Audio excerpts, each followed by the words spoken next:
Seatbelt malfunction.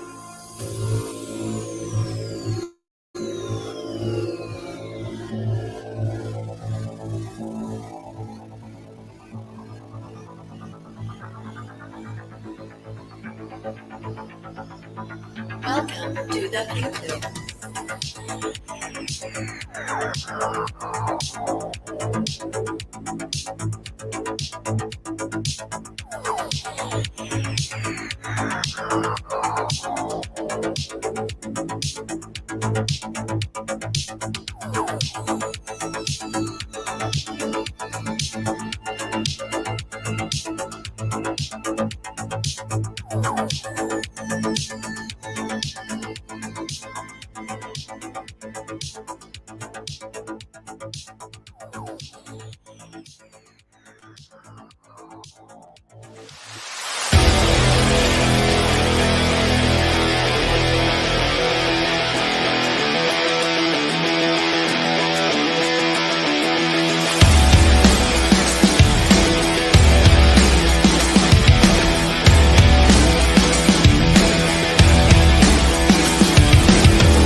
Bum, bum.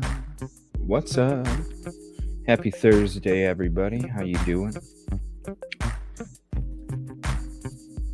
Woo! It's pollen out here. Woo! Happy Thursday, everybody. Yes. If you like that intro, definitely go sub to my man Grizz. Right there. Just wait until you see oh yeah, I was gonna mention. Um there for a long time, up until like maybe a month ago, just because we've been so busy here at the show, but we always played games and stuff on the show. We had Friday night hangouts. We did it forever. And mainly we'd play Jackbox games. I don't know if anybody's familiar with Jackbox. Definitely check it out on, just look up Jackbox TV on YouTube. You can see what we're talking about. It's fun stuff. Then we introduced some other games, Wheel of Fortune, Family Feud, and my newest favorite that I like to host is Who Wants to Be a Millionaire? Love it. You can do it with the call in if you want. You can call up the show and be the contestant on the Evil CJ show. Who Wants to Be a Millionaire? But we've been so crazy with all these cases lately. I've had a lot of the community members reach out to me and ask me to start doing the games again, and so I'm going to. So tomorrow night we're going to be doing Delphi. I already have a notification out. But tomorrow night, if you enjoy hanging out, having fun, playing games, then hang out tomorrow night. If you enjoy sports and you like talking about it, you can hang out on the same show on Sunday mornings. So definitely sub to CJ's Games Sports Show. Evil CJ's Games Sports Show. And we're going to be hanging out tomorrow night on this channel, covering some Delphi. And then after Delphi, we're going to switch over to Evil CJ's Games Sports Show. And we're going to be playing some games over there. Who Wants to Be a Millionaire? Somebody, come on. It's going to be fun. We'll be hanging out for a few hours on that tomorrow night. So I'm going to say what's up to everybody. Hope everybody's having a good evening. It was a great time on Dago earlier. Please go sub to the True Crime Cafe with Dago. Appreciate that, gentleman. And also, he is also starting to talk about the Flora case. So I want to say thank you to him. And speaking of Flora, I want to share this real quick.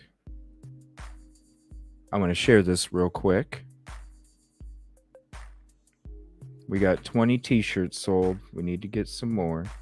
So if you're interested, this goes for headstones for these 4 little girls. And if you're not familiar with Flora, definitely check out my last episode. And also, I'm going to be covering the Flora case at least once or twice a week. It's going to be, if any of you know, I have a playlist on the Stephen Smith murder mystery. We went into that case pretty hard, and I'm going to be doing the same thing with Flora.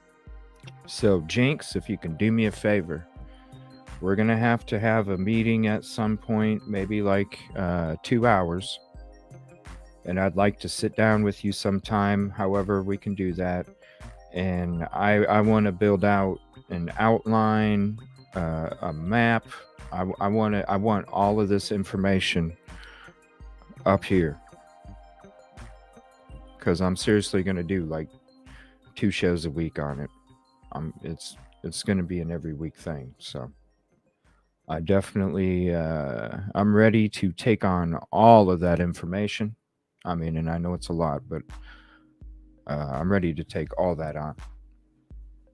and we're going to cover that case. We're going to keep covering it. What's up, JINx? Speaking of, thank you so much. Oh, this is chat from before the show even started. What's up, Jennifer Lee? Thank you so much for the membership. Appreciate that. And let me see, Afton for the sub. Josie, aka Joker Bebo, what's up? There was Slim Skittles, what's up? Real Slim Skittles. What's up, Crystal Amber? There she is, shine like a diamond. Thank you so much for your support as always. Margaret, how you doing tonight? Kib Kitty, hello, hello. Chalk Baby, hope you're doing better today. Seashells, good evening. Canadian True Crime Buff, how you doing? Devil Doll, what's up? Damn, this shit's bugging out. Hold on 1 second.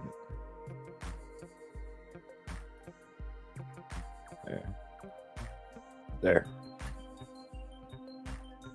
Thank you so much. Yes, please hit the like if you haven't yet. You know it's the free way. Greetings, Earthlings. What's up, Quartz and Coal?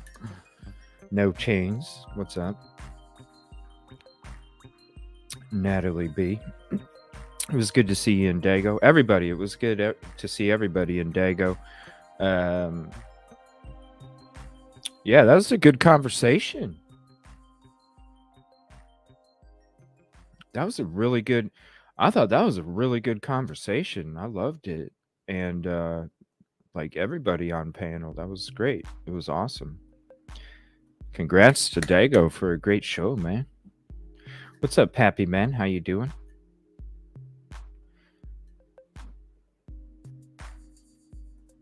Yeah. I will have call-ins. If you want to call in, just let me know. And I'm just going to get through the whole chat. So if you did put it in chat, just give me a minute. I only have 30 minutes and all. Well, replay. Come on back. And thank you so much for being a member as well. Crime on a Dime. What's up, lady? Higher Grounding. That was so cool of you earlier. That was so cool. Higher. Man, amazing.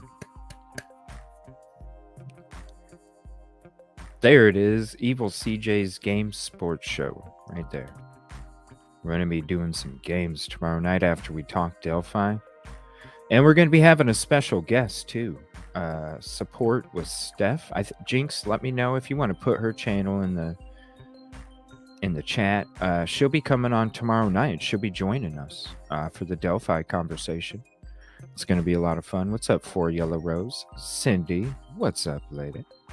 Yes, it's going to be a great conversation. I'm excited. I met her through Silky Southern Tea. I was hanging out in Silky Southern Tea's show on Wednesday night.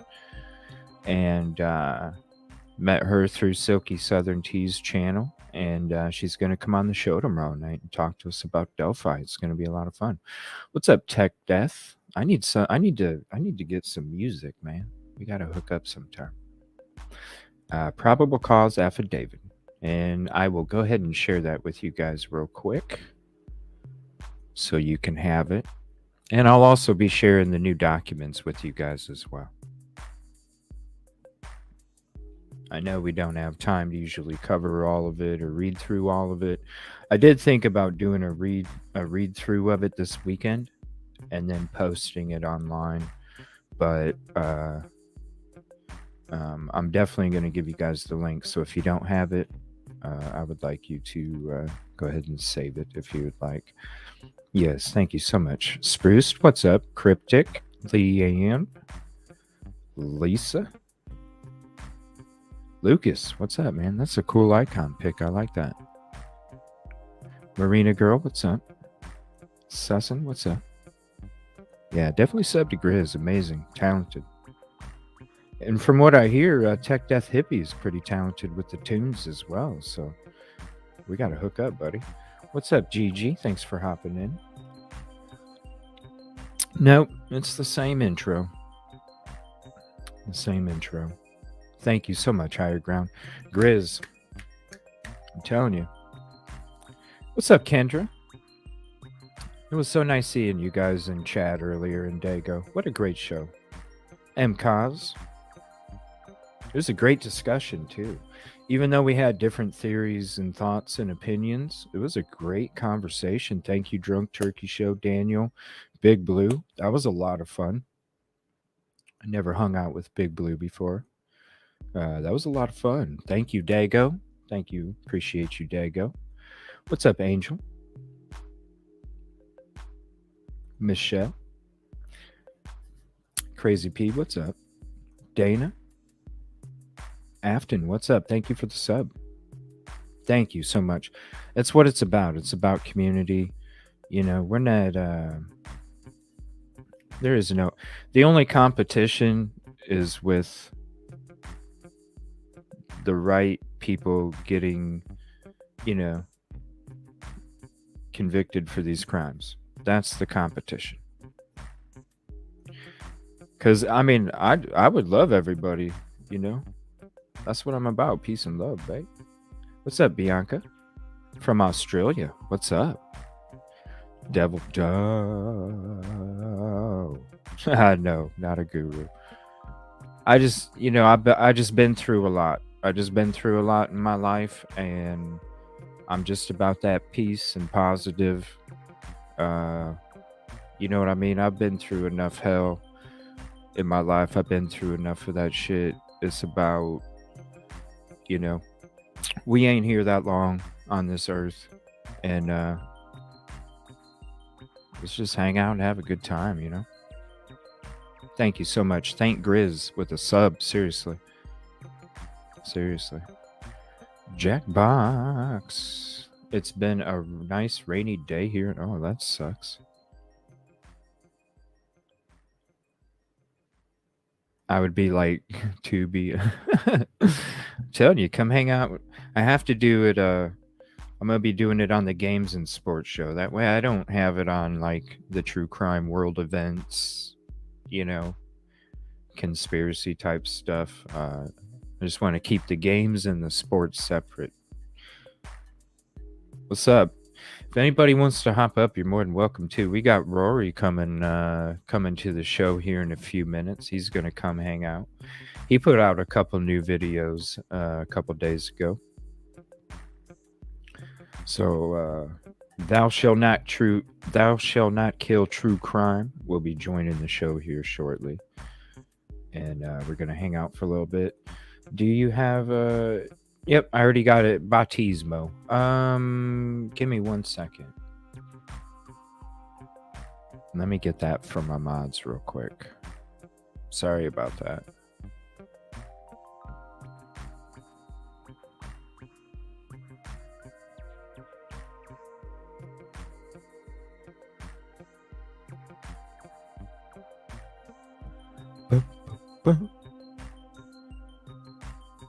All right. There you go, mods. There we go. Yeah, we're going to be doing games tomorrow night. What's up, bro? Oh, there I am. What you doing, man? Just chilling, man. Getting ready to get into, you know, these discussions about the DNA, maybe getting to the PCA a little bit. And then we're going to be starting to go into these press conferences from the beginning to the end. I figured we'd take a new look at it, a new approach. Sounds good to me, man. You know, it's been a while since we, a long time since we actually seen him, you know. What's up, Phil? How's your night, man? It looks beautiful out there, bro. Oh, man, this campus is gorgeous. I mean, take a look. It is so nice out here, dude. Wow. Yeah. Nice big building. I'm right by the library, so it's like, you know, it's a nice chill spot. Lots of trees. Very quiet. Yeah, man. Whoa, holy shit, dude. Where'd the beard go, man? You're clean shaven like this guy. Whoa, I just noticed, man. What happened? Oh, bro, I had to, you know, go a little more incognito, you know what I mean? Gotta be a little, too recognizable around here right now. Holy crap, man. You went on the clean shave club. It'll grow back quick. Yeah, I got a clean shave today, too. Yeah, I hear that, man. I hear that. That shit does grow back. Like 3 or 4 days, I'll be back, so. That's cool, man. What a shocker, man. Damn, you come in here all shaved up. You didn't even email me nothing, man. Oh, sorry. Yeah, I'll give you fair warning next time, brother. Yeah. I'm just playing. What's up, Natalie B? Thank you so much for the super sticker. You are an excellent person. We love you. You are an excellent person, and I love you. Thank you so much. What's up, Chicantique? I'm sorry if I pronounced that wrong. Pappy Man, see. Oh, thank you, Higher Ground. Dude, it's too bad you had to work, man. We had a great freaking discussion on Dago earlier, bro. Me and Big Blue and Daniel from Drunk Turkey, man. It was who else was that? Green Eyes? Green Eyes, Eddie. Eddie had some good stuff in there too. I was like, wow, what's up, Linda Ann? Thank you for hopping in. Silky, what's up? Yeah, if anybody else wants to hop up with us. Oh shoot, that's the maybe one day I'll get to catch all you guys at the same time. But yeah, I was just on the road. Yeah. What are you doing tomorrow afternoon? Because he's going to do the open panel again. If you want to hop up, buddy. Probably stop by. Yeah. What's up, Peaches? Yeah, man, it was, and definitely if anybody missed it, go sub to the True Crime Cafe with Dago. Definitely check out the show today, man. What a conversation we had. It was, and the beautiful thing was, Daniel had his opinions and, what he thought, was, how he felt, and I kind of had a different approach or, not approach, but a different view on some things, Yeah, sure. And it was great. It was I loved it. I was like, damn, Dago got a great show out of that today. He was great. Everybody was great, man. Yeah. Damn. You got to try and make time for it tomorrow, man. If you got it. Well, just give me time. I'll make time. So. Well, he's on at 12 to 12:30 Eastern. Okay. Yeah. And then I think usually goes like 2 or 3 hours, something like that. I don't know. Yeah, what's up? Yeah, Unreal Panel. I'm telling you, it was a great show. I think us 4 or 3 talked for probably a good 2 hours, the last 2 hours of the show. Yeah, it was good. Thank you so much, Quartz and Cole. Yeah, I would love to catch up with those guys sometime. I keep missing them, but Yeah. So you got some. Thank you for the super sticker, Pappy Man. Thanks for your response, brother. You know what I mean? Yeah, for real. And Pappy Man, anytime, man. You're more than welcome. Speaking of, if anybody wants to hop up, you're more than welcome. We're going to be, I'm going to share the documents with you. I'm not really going to read them. They've been out for a couple days now. Everybody's read them already. I am going to do a read through this weekend, and I'll put the video out separately. But I'll go ahead and throw the links out. So if anybody has them, and we're just going to go ahead and discuss it. And then we'll go ahead and get into some of these press conferences from the first one to the last. We're all going to hang out, conversate, commentate during it. So you guys are more than welcome to hop up and, include your thoughts and theories and opinions as well. Oh, thank you for the gifted membership, Pappy Man. When are you going to go live on your channel, man? So I think I set everything up, but then I had like a 24-hour hold for some reason. So I'm going to have to go check that after we're done here. But yeah, something like just to make sure you're verifying or something. Yeah, all that stuff. But I'm here till Sunday, so probably not till next week. Okay. There's a lot to do here. So yeah. All right, man. Let me see here. Yes, please subscribe to Support with Steffa. She's going to be on the show tomorrow night. We're going to be talking Delphi. It's going to be a lot of fun. If you're not busy tomorrow night, you're more than welcome. More than welcome. What's up on the mic? It's a huge ass crowd. Let me see here. Can you guys drop the other channel? Let me see. Okay, JINx is on that. What's up, Red to Kill You All? What's up? Hot Ham Radio. Good evening. Curious Chick, how you doing? No Chains No More. Would you like to call in right now, or do you want to wait? What's up, Trina? Thanks for hopping in. Oopa Loopa. Self-Aware Me. Sarah Bear. What's up? Cool name, though. You know I can't say that. Party 5, what's up? Ruth Ann, thank you for your support in the Flora shows. I appreciate that. T2014, what's up? Oh, thank you so much. For real. Dago's the best, man. He's a great dude, and I appreciate his passion. He didn't even know about Flora until, we were chatting about it one night, and he hopped in, and man, he's getting ready to take that case on too. So I appreciate you, Dago, for putting out the awareness and the attention on the Flora case. Really do, man. And we're going to be hitting it hard too. You ever heard about that one, Rory? Just from you guys, but it's a fire or something, or? Oh, bro, it's totally messed up. Okay. It's totally messed up. Yeah. Yeah, it's it was a fire. 4 little girls passed. Fire department took 8.5 minutes plus to even get in there and fight it, and they were throwing rocks through the windows like crazy, and it That's just weird. yeah, dude, when you could have just pulled the fire truck up to the frickin' front porch roof and frickin' climbed a damn ladder and got them girls out in a minute and a half. It's a really messed up case. It doesn't get a lot of coverage, and so I never heard of it, so yeah. But yeah, it's messed up. Yeah, we're gonna very, very sorry to hear that. yeah, check out the last whenever you do have time. I know you're a busy man, but whenever you do have time, just check out that last Flora episode with me, Dago, and JINx, and we go through everything, and it's it's messed up, man. I love when my faves are all on too. Lightning Sal, what's up? Missoula, Montana. Wow. I've been to Missoula, nice town, very nice town. Wow. Nice hey place. Everyone. Katie, Missoula.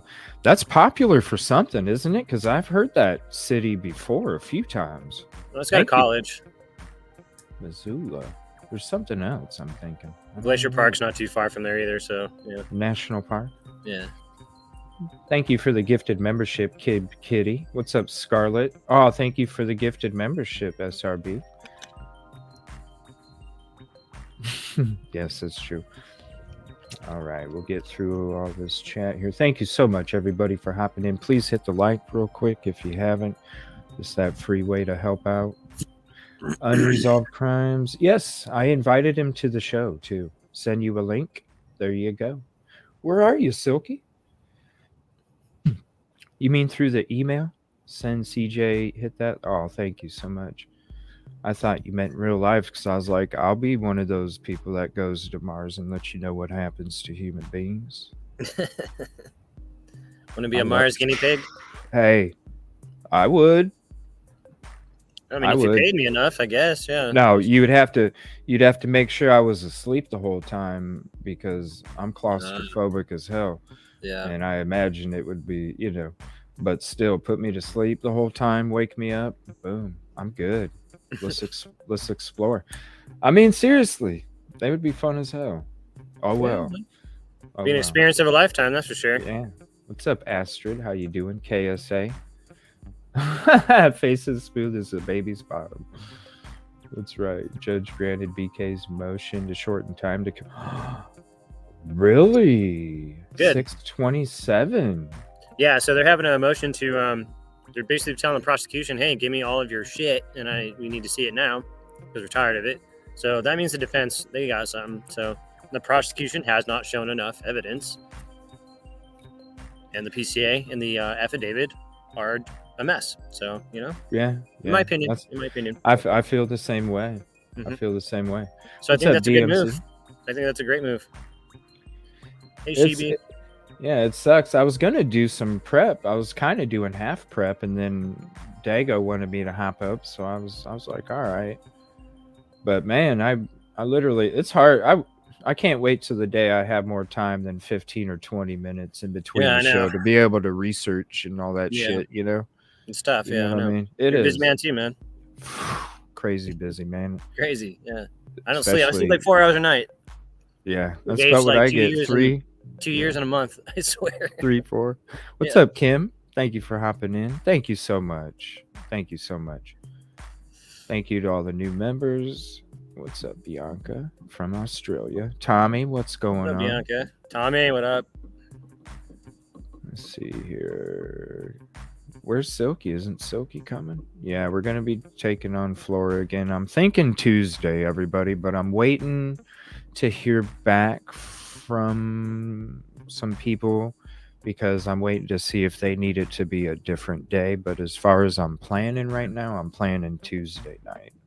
What's up, Dre Latina? It was nice to see you on Truth and Transparency. That was a good episode, too. Catherine, 3 choose to started. I do. All right. Just don't end up like those poor people at the bottom of the ocean in that submersible. It's unfortunate. Oh my gosh, I heard about that. Well, you know what though? Honestly, like, I'll send you the email, Silky. When I heard that because there was some kind of beacon that was supposed to send a ping even if it lost power. When I heard all that went out at the same time, I was like, yeah, unfortunately. You know, I started thinking, yeah, it's probably. What's up, Miss Lindy J? Yeah, it was. Well, it sounds like it wasn't certified to be down there. Right. The CEO was like had multiple lawsuits because it was unsafe. They weren't supposed to be in that thing. 5 people, like, come on, dude. I don't know if you've seen like the footage of what it actually looks like. It's literally just a tin can, man. And I watched it with the video game controller. That's amazing. It was like CBS News or something. Yeah. It was like from 6 months ago when they were talking about this company. So this is an old promo. And it was crazy because the reporter in the beginning of it was reading the disclaimer that he had to sign before he went on it. And he was like going through the pages and he was like, it could result in this and this and this and possibly death. And then he was like, well, where do I sign? And then he just moved past a few more pages and signed it real quick. And I'm just like, this is creepy. And the guy that was the creator or CEO or whatever, he was sitting in there kind of showing him what it looked like, and he was talking about the game controller, and he just tossed it and it just landed on the freaking little pad there or whatever. And I'm just like, wow. And the reporter was like, so you kind of Jimmy rigged some of this, didn't you? And the guy started laughing.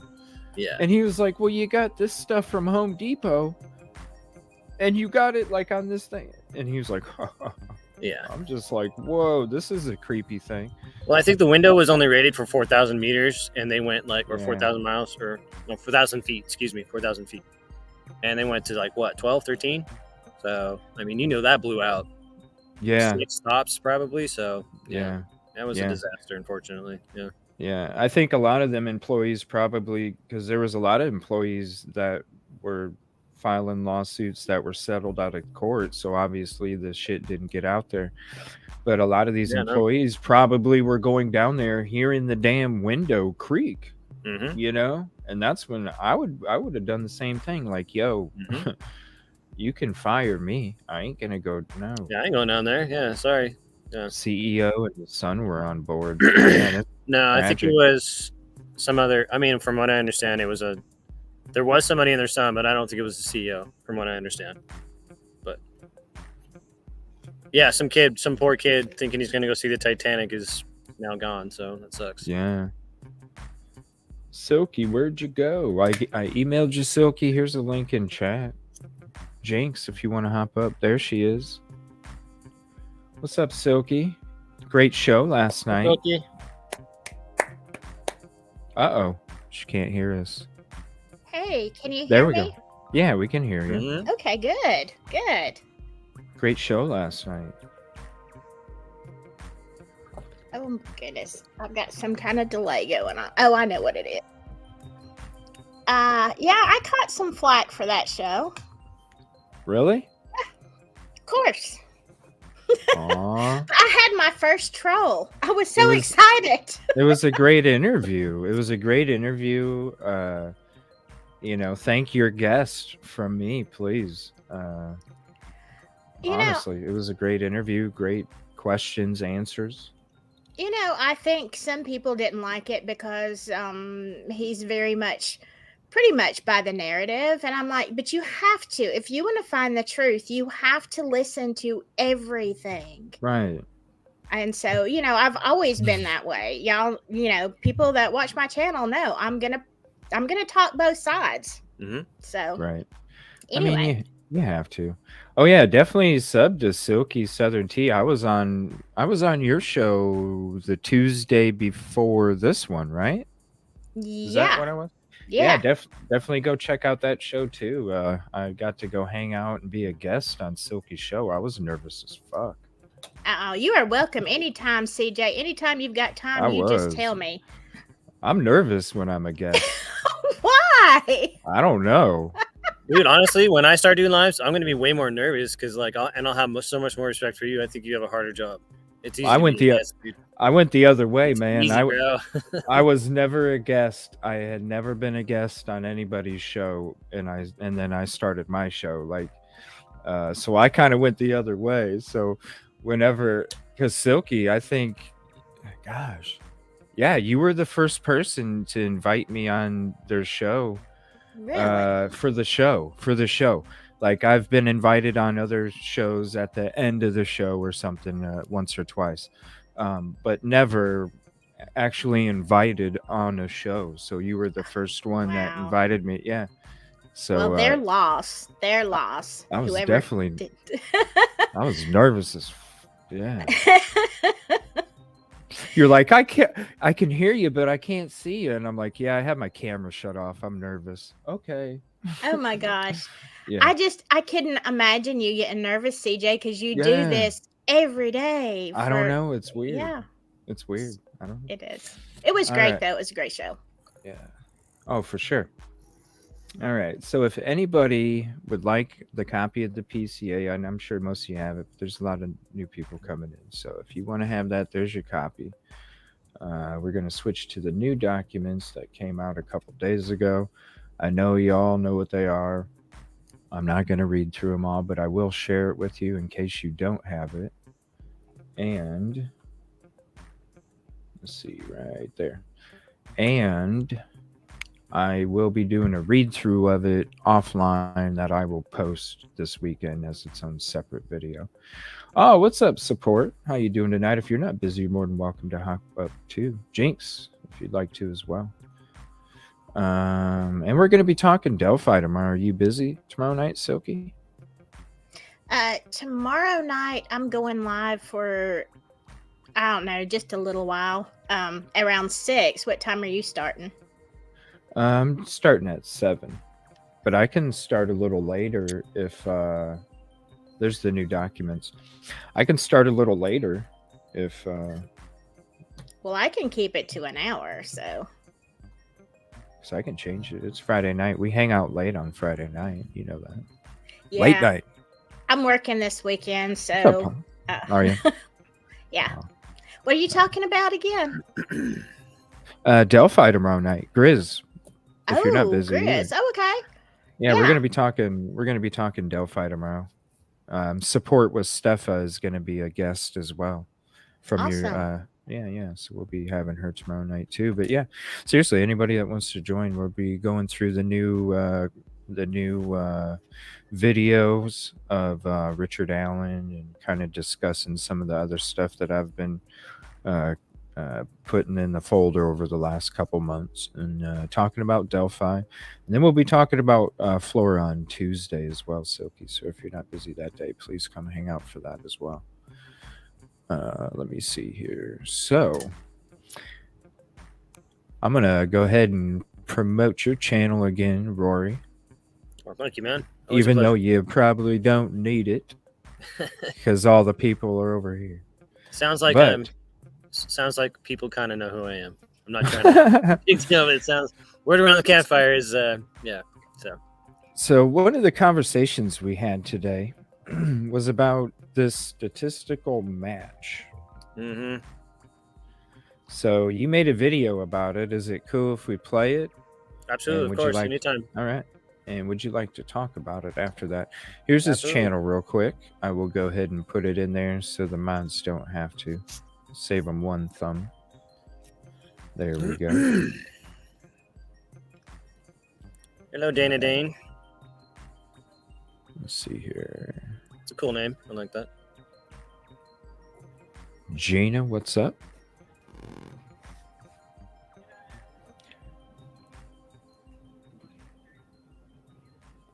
All right.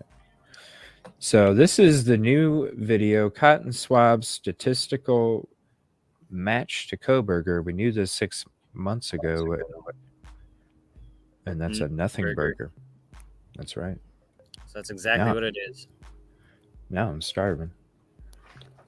All right, Want here some we burgers go. now? I'm starving now. Yeah, that sounds damn good. Just not a co-burger. Yeah, you don't want a co-burger. Yeah. No. And they're probably vegan. What'd you say it was? Vegan tacos? No, I'm not down with the Co-burger special. I'm not down with the vegan tacos. No, dude. Me either. No boy, no. No boy. Great entry. That's Tommy right there. Thank Tommy for that one. Thank you, Tommy.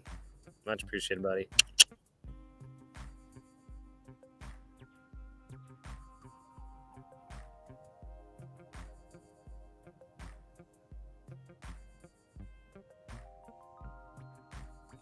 God, I haven't been in the woods in a long time. I need to go film something out there. I miss it.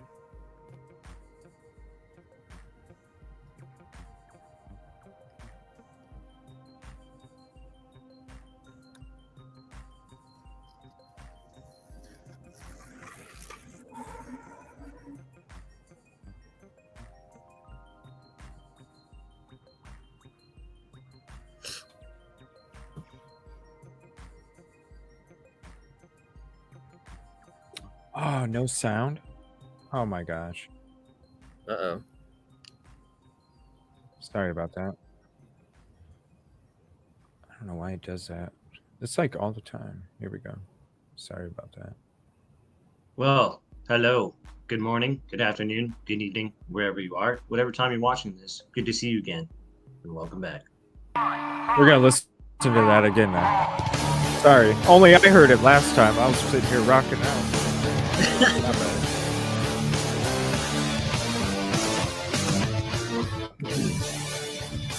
Kosher burger.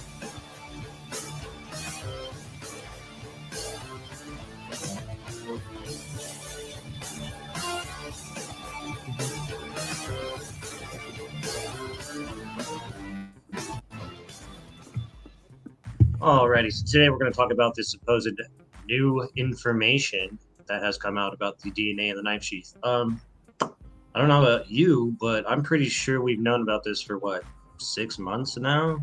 Going on almost 7 months? This is not new. Now, they're going to use specific language that, just like in the affidavit, kind of contradicts themselves. They don't really 100% confirm that it's his DNA. I mean, they do, but they don't. So all they do is say that they have a cheek swab that matches the supposed DNA that is on the knife sheath. Now, they are not even using this knife sheath as evidence anymore because there's a problem with the DNA. But now they're saying that it matches up. Okay, I'm not going to deny that. Obviously, he's there for a reason. But once again, you're not telling me anything new. We already knew that the knife sheath had Koberger's DNA on it. But let's hear what they have to say, and we'll use their own words against them. Damn right. New details in the Idaho murders investigation. Prosecutors now revealing a cheek swab taken from suspect Brian Koberger is a statistical match to DNA found at the crime scene. Okay, statistical match. Okay, not a 100% confirmation. Statistical. So to me, that means they're playing a numbers game. Now again, they had like, And they also have they talk in multiples when they're talking about that too. Absolutely. Not just Absolutely. one. Not just Mhm. one. Yeah. what, 20 DNA cells to work with originally on this. That is not even enough to make a real profile.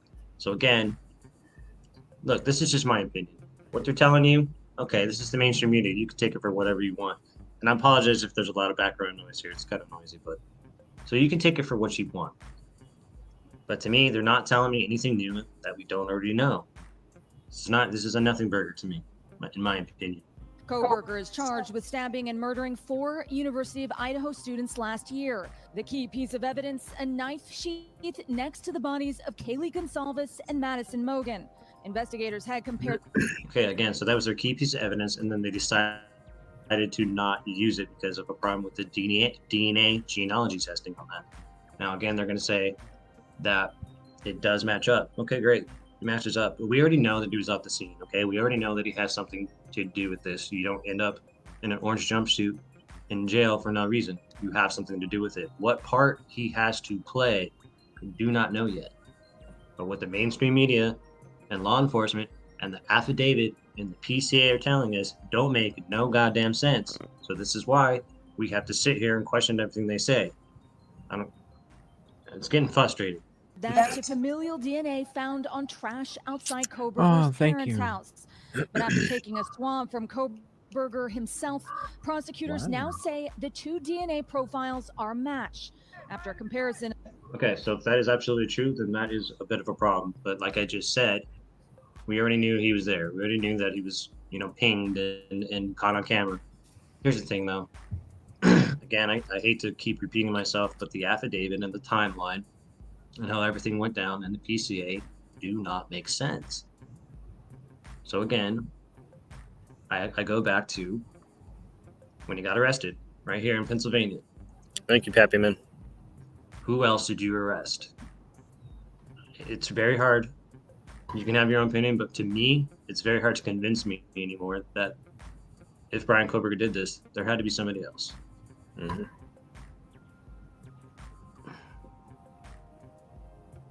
of the DNA profile of Koberger and the knife sheath DNA. Prosecutors writing the same profile is, quote, at least 5.37 octillion times more likely to be seen if the defendant is the source. Can I say something about this? It's a big ass number to freak you out. Right? I don't care about the octillion. So, like I said, I will tell you what the octillion means. It's a very fractional, very small number. It's 0.10009 zeros behind it. So I loved how they put it. How they put it is it's 5.37. So it looks huge, but if you go and look at it, it's only minuscule 5 times. If I'm not making sense, sorry.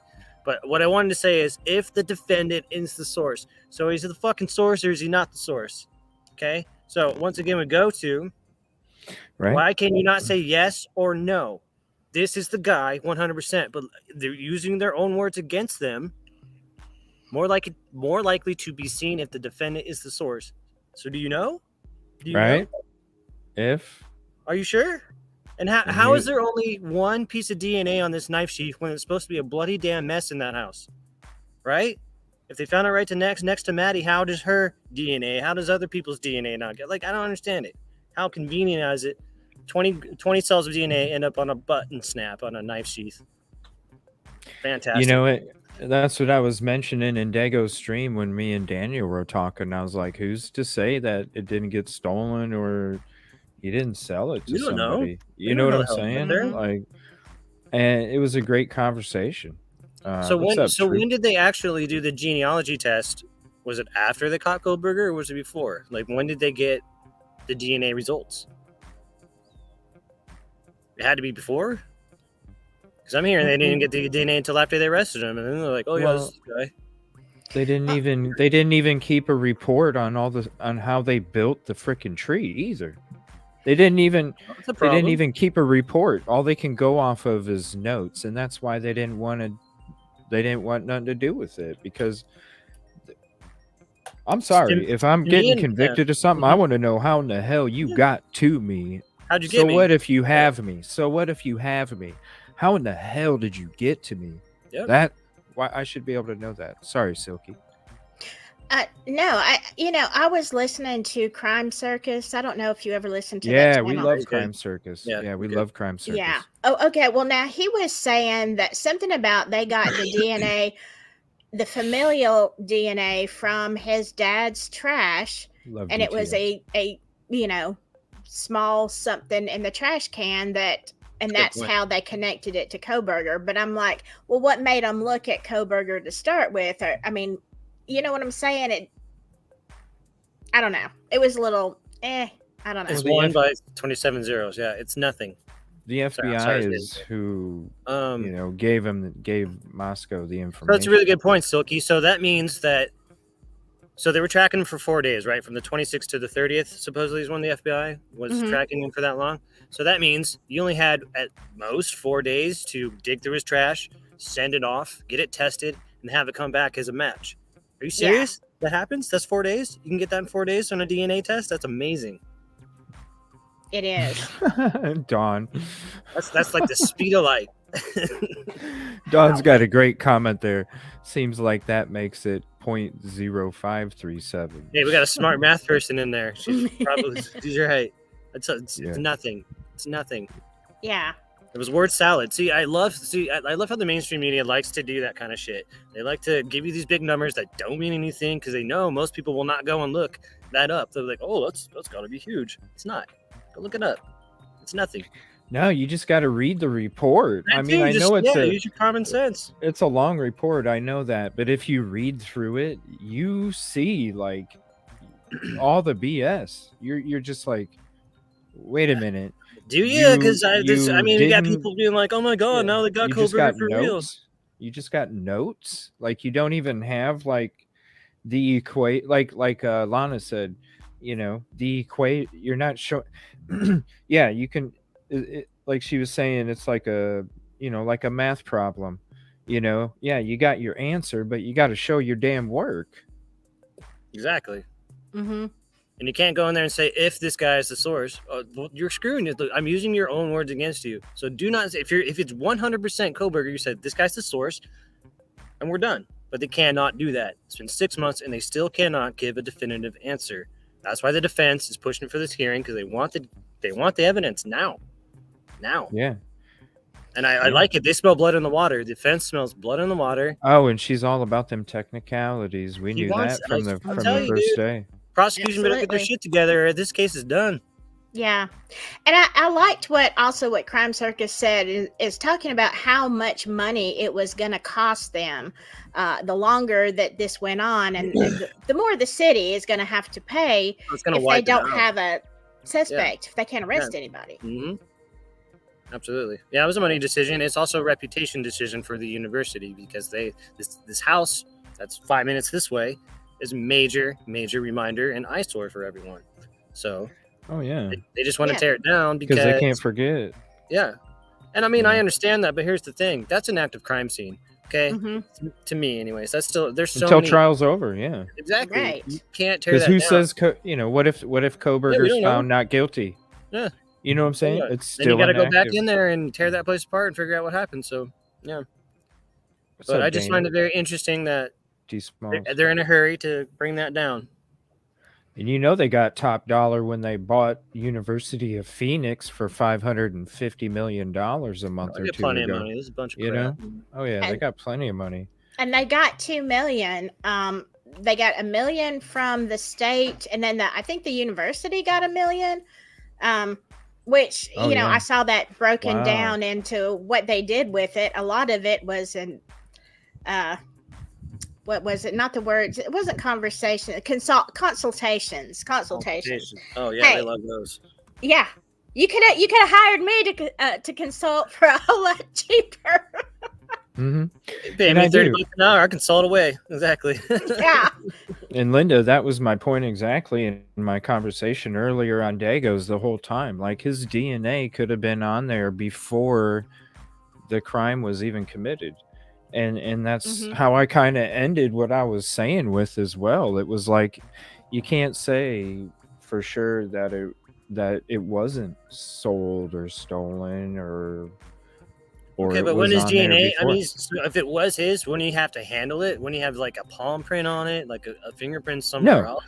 No, I'm not saying like his DNA. I'm just I'm not wondering, disputing. yeah. I'm not disputing the DNA being matched to him. I'm not Yeah, disputing. I'm just wondering that. how it got there. Is all I'm saying. Yeah. That's what I'm saying. Who's Yeah. to say that? Who's to say that his DNA wasn't on it before the Yeah. crime even took place?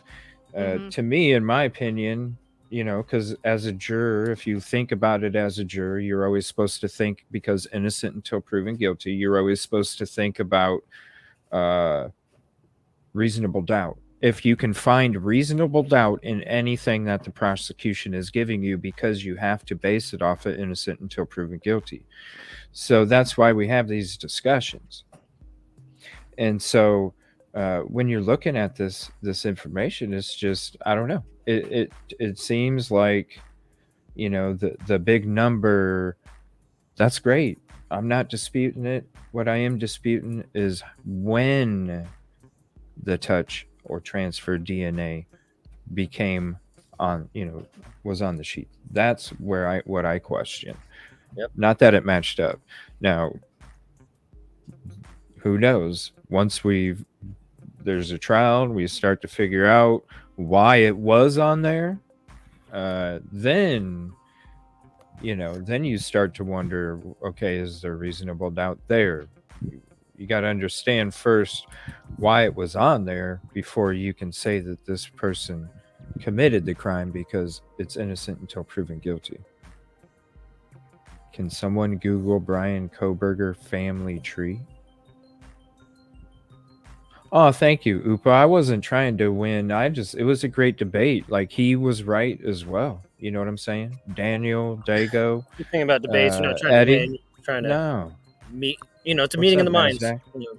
Yeah, I loved it. I was like, it was a great conversation with different theories and opinions and thoughts, and I loved it. It was a great show. I mean, awesome for Dago, man. Dago had a great show today. He's going to be opening panel. See, that's a good tomorrow, point. too. If he wore gloves, would he take his glove off and touch it? Like, that doesn't make any sense. So that's a good point. Just how did it get there? Like, how did they obtain it? How did they? You know, it's a great question. Just not questioning the DNA itself. Just when. No, I'm not. Yeah, You know, exactly. when. Just, how That's did all. you get it? When? Yeah, I When? agree. Because, I mean, hell. What do you think, Silky?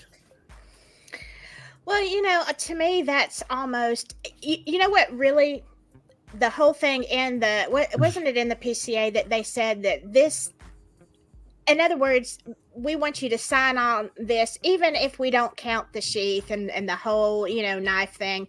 Basically, you know, if that gets thrown out, still sign off on this. And I'm thinking, if you think in any way that might get thrown out, then what is the point of bringing it up? What, you know, to me, they're basically saying, well, this is crap and we know it, but we're going to throw it in here. It's pretty much what I said in my video. So very good. Yep. I agree completely. Completely. Yeah. Speaking of your video, let's get back to that. Oh, yeah. Yeah. I haven't seen Rewind. your channel before, so I'm going to have to go watch. I See, I think can already tell you have a brilliant mind. Oh, yeah. That's why you're I think great. you guys you. would have a great conversation sometime. When I get some on the time, line. yes, I would love to talk with you. She is such a sweetheart. some time. Seriously, she is such a sweetheart. No, she seems wonderful. Absolutely. Yeah. Y'all should just come over to my channel. We'll just pick a time. Yeah. We'll Well, have let to. me- Yeah. We'll have to get together. Yeah. Yeah. Let me know. I'm down, even if it's a night that I'm supposed to go live. I don't care, Silky. I love hanging out on your show. So whenever Good. you want, Love you having you you. let me know. We can all get connected and come hang out on Silky. Yeah. Yeah. For Next, yeah. I'll have to give you my schedule for next Thank you, week. Slims. Yeah. Glad Yeah, you just let enjoyed. us know.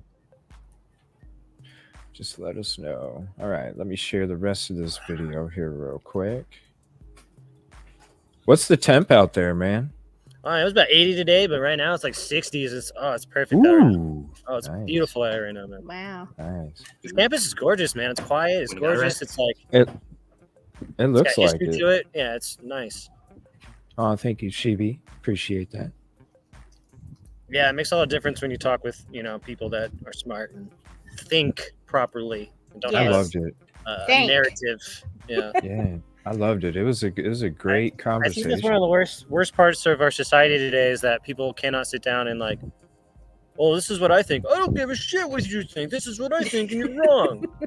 Hate Yeah. that, man. It's not even that. It's when there's other when it becomes specific and about a certain person. Exactly. That's when yeah, and it's ridiculous. Yeah. and it's disrespectful. That's when it's like, all right, Yeah, come on. It's like, you all right, know? guy. Yeah. No, I Like, agree. we're supposed to be about community and And adults. We need to be adults. boots in the ground, 80 and human.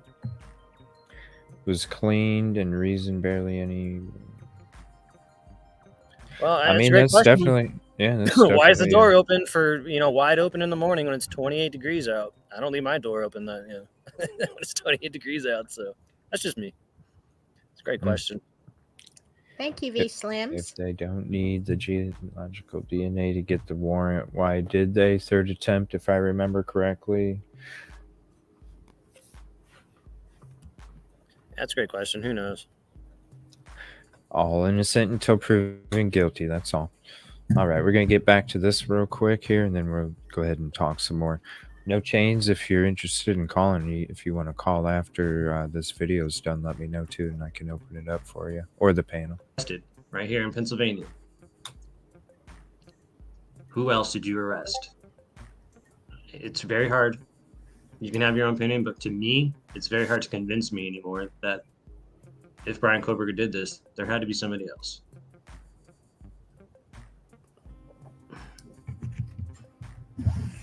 The DNA profile of Kohberger and the knife sheath DNA. Prosecutors writing the same profile is, quote, at least 5.37 octillion times more likely to be seen if the defendant is the source.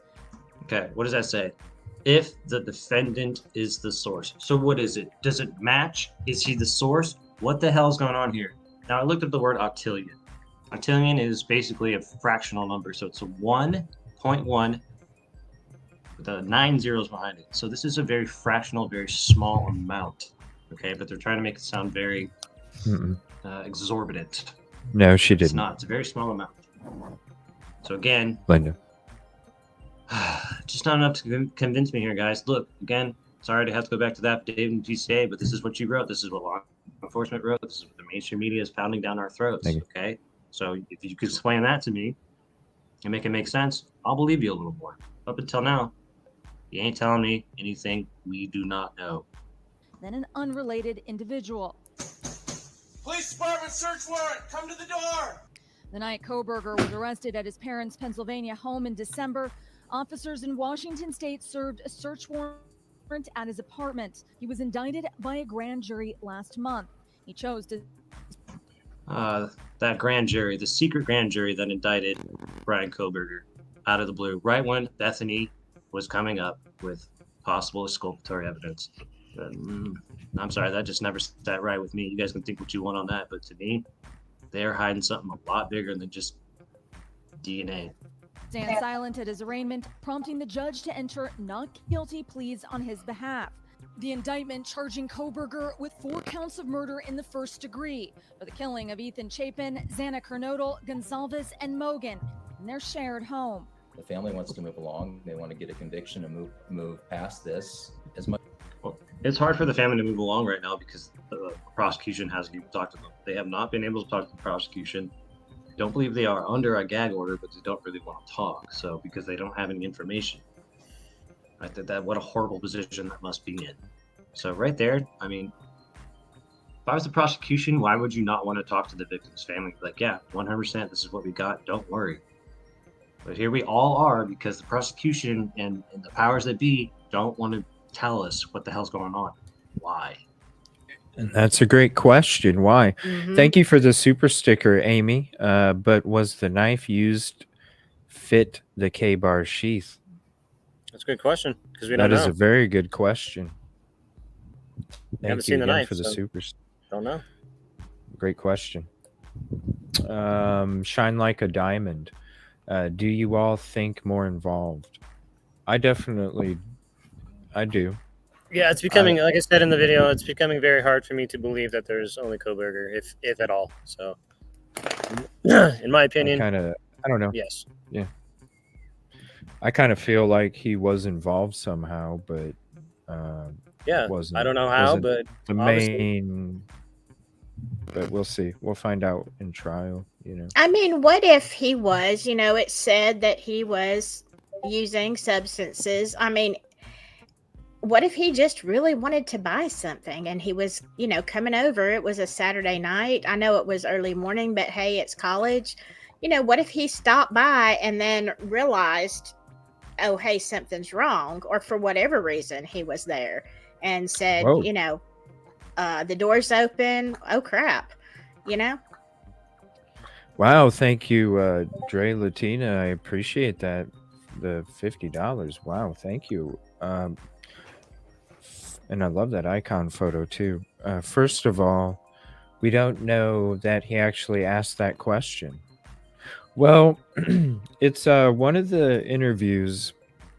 This is according to the defense or the public defender in PA, and I can comb through the video or the videos, and I can find it. I just did a video on that like 3 videos ago. Yeah, he actually came out to a local TV station and not only said that Kohberger had asked him and had made that statement, but also that the public defender also said that Kohberger made sure and was emphatic that he put in his statement that he couldn't wait to return because he couldn't wait to be exonerated. And that's with it was a local TV station that he sat down because he did some stuff with News Nation, and then it was a local TV station interview that he did, and that's when we heard because that's when he basically said that he's like, yeah, he was emphatic, and I was just like, holy crap, like he was emphatic about that. That's when I started to really wonder, like, about what he was saying. Thank you so much. Secondly, perhaps it was taken out of context and he was saying, was anybody else arrested? I mean, that's very true too. I would have loved to have been a fly hanging out around there for sure, or even have a drone. Awesome. That would have been cool. Perhaps wondering if his parents have been arrested when they blitzkrieg their home. And I always wondered, like, I mean, I get that he's, he's being charged with the crime that he unalived 4 people. I didn't understand why they, arrested him that way, I guess. I mean, it was pretty crazy, like, to just blow out the doors and the windows and, at 3 a.m. or whatever. What was it, like 2 or 3 in the morning? I don't know if they usually do that when they usually don't they want to go in as quiet as possible, but I mean, I don't know. I don't know. So I don't know. That's a good question. Thank you again for that, Dre Lutina. And yeah, I was talking, somebody else had asked. Yeah, she was in chat on Truth and Transparency. She is making a lot of good comments and points. So I was just saying I appreciated her. What's up, Sheeby? We don't know if that is true. We don't. And that's what trial's for, all we're doing is we're just trying to, like I said, put the pieces together. If you look at it like a jury member, you look for reasonable doubt because everybody's innocent until proven guilty. Sorry, man. I thought this was interesting what NASDAQ Baby said. It's, about Jack Decor. 5 years in a relationship and not talking at the memorial. Yeah, that's I don't know. Yeah, it's let me sus to me. Because we're going to be doing a part 1 for the press conferences, so I'll definitely have it for the part 2.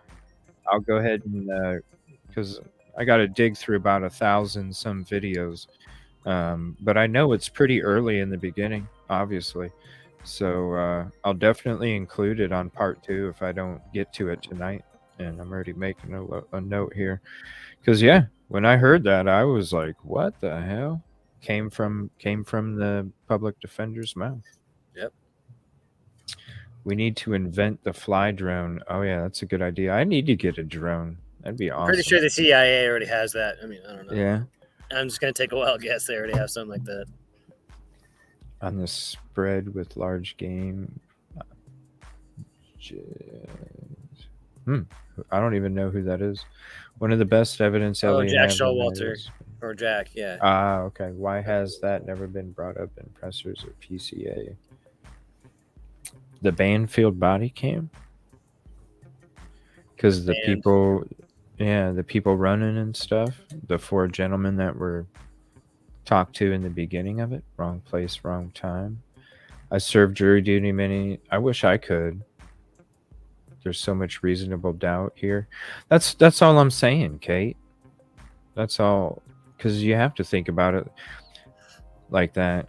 Because I would want somebody else to think about that if I was in that position and I didn't commit a crime. Like, find the reasonable doubt, please. I think it's so outlandish that they allowed him, supposedly personal interest, to drive all the way across. Well, this is... I don't know. Maybe they just... I don't know. I've heard different things. I've heard they were onto him before that. I've heard they weren't.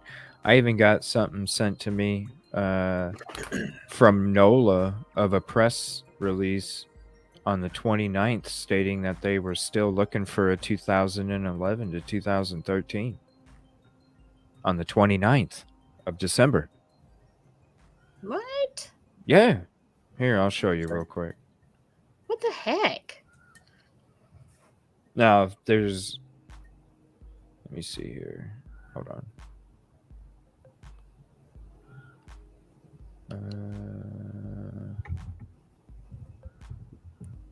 Where did I put that?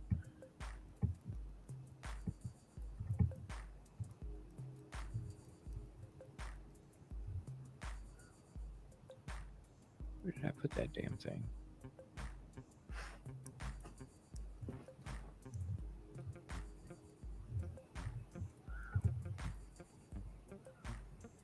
Let's see. I'll have to look for it. Let me finish your video real quick, man, and I'll find that. I know I have it. Worries. It's in one of my emails. Give me 1 second here. Yeah, I'll show you guys here when this video is done. Don't worry. But here we all are because the prosecution and the powers that be don't want to tell us what the hell's going on. Why? Why? As much as you can move past a case like this. Kohlberger will face trial set for October 2nd of this year. The trial will not be October 2nd. Do not expect it to actually take place in October. This is going to get delayed. It's going to get pushed back. Defense hasn't had time to look over the evidence because the prosecution won't goddamn hand it over to them. So, you know, it's going to be a cat and mouse game for a while. And don't be surprised if this trial does not start till, I don't know, April of the next year, maybe. NBC News has reached out to Kohlberger's team overnight and has not heard back. All right, Aaron. So we know the trial is going to be later on this year, but this seems like a real blow for the defense. Yeah. Now, I'll admit, this does not look good at the moment. But again, it's kind of not really new evidence. It's not really something that we don't already know. If they would have told me that they found DNA on a sock or like in his car or something in his apartment, boom, you know, that would have nailed it for me. It's the same shit though. You told me the same shit I've already heard. This is not new. So again, this is to me, it's my opinion. This is the mainstream media just hyper sensationalizing everything, trying to get everybody all stirred up. This is what they do. His lawyers have already said they need more time to decide whether they're going to offer a formal alibi. They're also saying they haven't had it. I'm very interested to hear what the alibi would be. Very, very interested. Does he have one? I'd love to hear what it is. Enough time to review all the evidence following last month's grand jury indictment, having to go through thousands of pages and hundreds of hours of recordings. A hearing to decide whether to pause proceedings on the grand jury indictment is set for next week, but clearly there's still a lot more work to be done to build out their defense. Hoda. All right, Aaron McLaughlin for us there. Aaron, thank you. Well, like I just said, absolutely, it's going to take forever for the defense to go through 51 terabytes of information, whatever that may be. They still haven't got any real evidence or anything, you know, information-wise from the prosecution. So, you know, in my humble opinion, I just think the defense is just been a leg down ever since the trial started, and I don't think it's fair. And to me, this isn't a fair trial. This is not justice being truly served. And I'm getting tired of misinformation and telling people, you know, I don't know. These are just my thoughts and opinions. I'm not saying this is fact. You guys have, of course, the ability to make your own choice and think what you want. But I want to thank you for stopping by. It's a pleasure as always to be with you. And I'll see you soon. And remember, do not be afraid to ask those hard questions. Nope. Absolutely. Nope.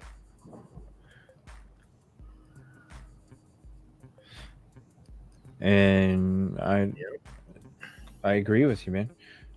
Here's the link for that press release I was talking about. If you guys want to check it out, it's on the, so it says December 29th, 2022. And I want to say thank you to Nola. Appreciate you. Progress continues. So this is on Friday morning, December 30th. The residents will remain an active crime scene under police control, yada, yada, yada. You scroll down to the third bullet point. It says progress continues to locate the white 2011 to 2013 Hyundai Elantra to be believed to be in the immediate area of the King Run residence during the early morning hours of November 13th. Investigators believe the occupants may have critical information to share about this case. If you know of or own a vehicle matching the description, yada, yada, yada. Right there. Okay, so can I ask a question? Can I ask CJ? Yes. Sorry, can I ask a question real quick? Yeah. So this came out on December 30th, correct? Yep. Or 29th? It was for immediate press release on December the 29th. Okay, so I just have a question. Why are they still saying occupant or occupants if they already have Kohberger and they already know it's Kohberger? Why are they still putting that out as occupants? Just a question. Mm-hmm. On the 29th. So supposedly the next day that's when they get them. So they're still saying occupants up until 29th. I just find that weird. Yes. So I don't know. Somebody sent it to me. I don't know the validity, it appears, but if you guys want to check it out, here's the link. Let me know. It was sent to me a couple days ago, and I thought it was pretty interesting. So I it's very interesting. Wanted to share it with you guys. Still saying occupants. That's weird. See what you guys thought about. Yeah. It's weird. Yeah, it's what I was saying. They were saying multiple. So it was like, oh, okay. So let me see here. I'm gonna see if there's anything breaking out on the case. If anybody else would like to hop up, you're more than welcome. Or if you'd like to call in, just let me know. Let me go ahead and get that call-in screen going too. But yeah, you guys are more than welcome. And then we'll get into this first press conference here. If anybody needs any of the links to the new documents that came out, the PCA, this press release, just let me know and I can go ahead and put them in chat for you. Just request it. Just put a hashtag R so I know it's a request. And then I'll go ahead and give you whatever documents you need. Why would Xana order JIB at 2 if she had pizza at midnight? That's a good question. And guess what? I don't know. I kind of want to, like, if he left to commit this crime and went that route down Stadium in Nevada, what other restaurants are around there? What other restaurants are around that area?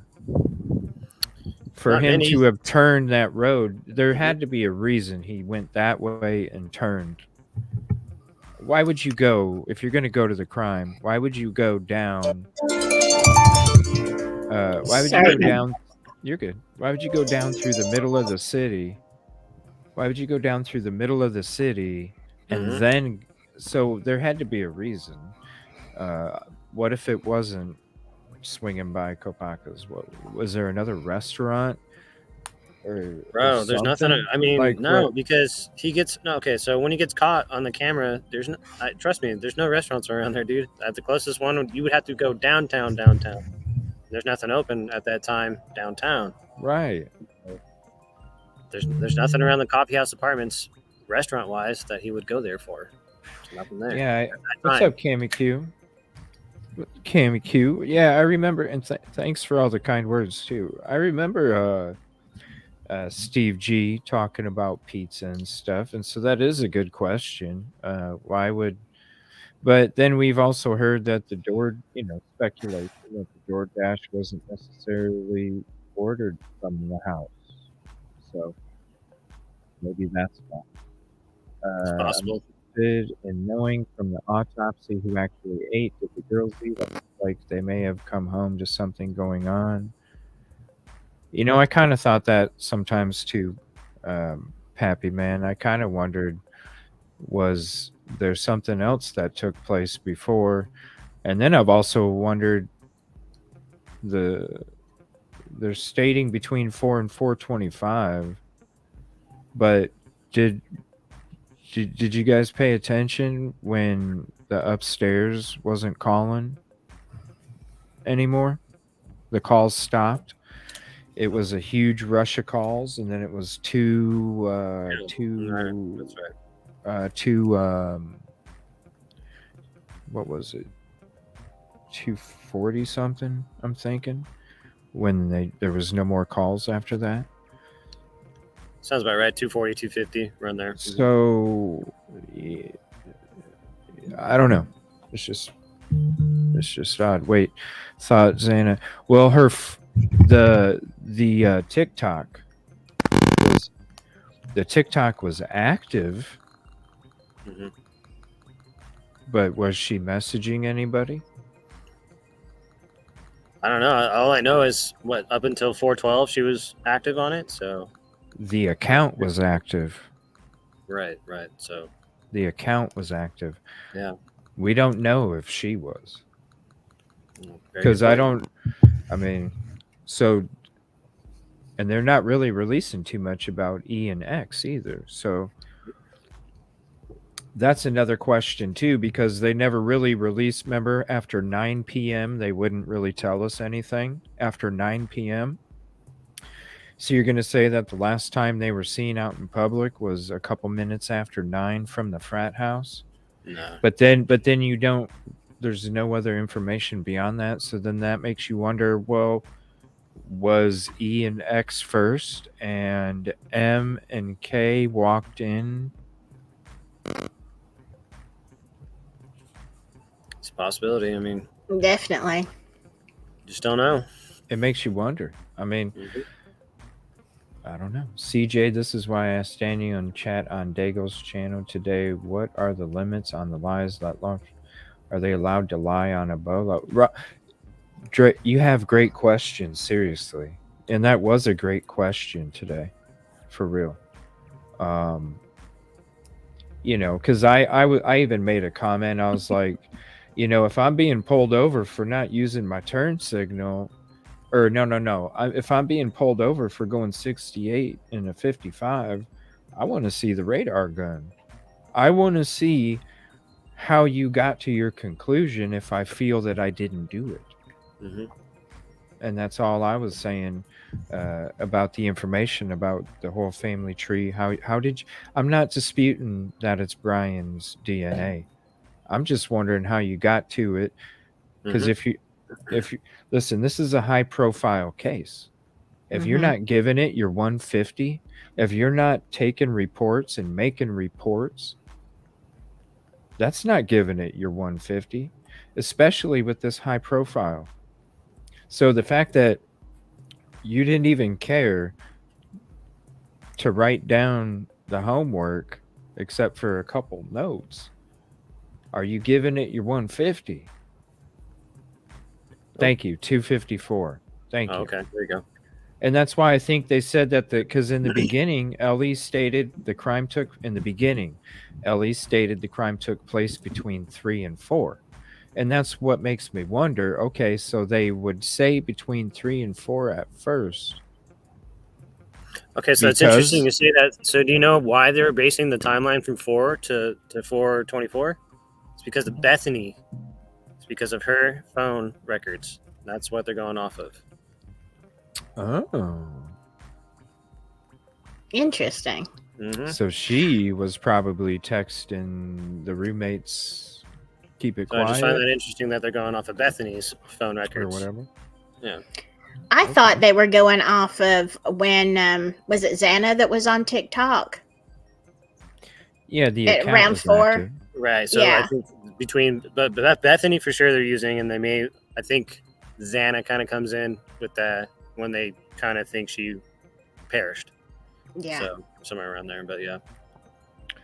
I've wondered that too, Higher Ground. We saw the pictures, the house, with the toss, and then we were looking at another picture and we saw that same porch with the rail, and it was that house, and you could literally see the sliding glass door back to the right. It was right next door. And they had a party the night before. Who's to say it wasn't a gag or something, And I mean, yeah, when you look at like the sharp blunt object and all the different things when it comes to the injuries, yeah, if you'd like to call in, please do. Let me make sure it's ringing. The panel won't be able to hear you. I apologize about that. I will be doing some upgrades here to the show over the next month, and I will definitely get that figured out where I can actually have everybody on panel discuss with whoever calls on the phone. I'm sorry, I don't understand that part, so I just got to probably get the equipment to do so. Probably a soundboard, I'm thinking, is what it is. Their incident reports. Bosco is lacking incident reports. What's up, Heather? 312 screen picked up by LE body cam.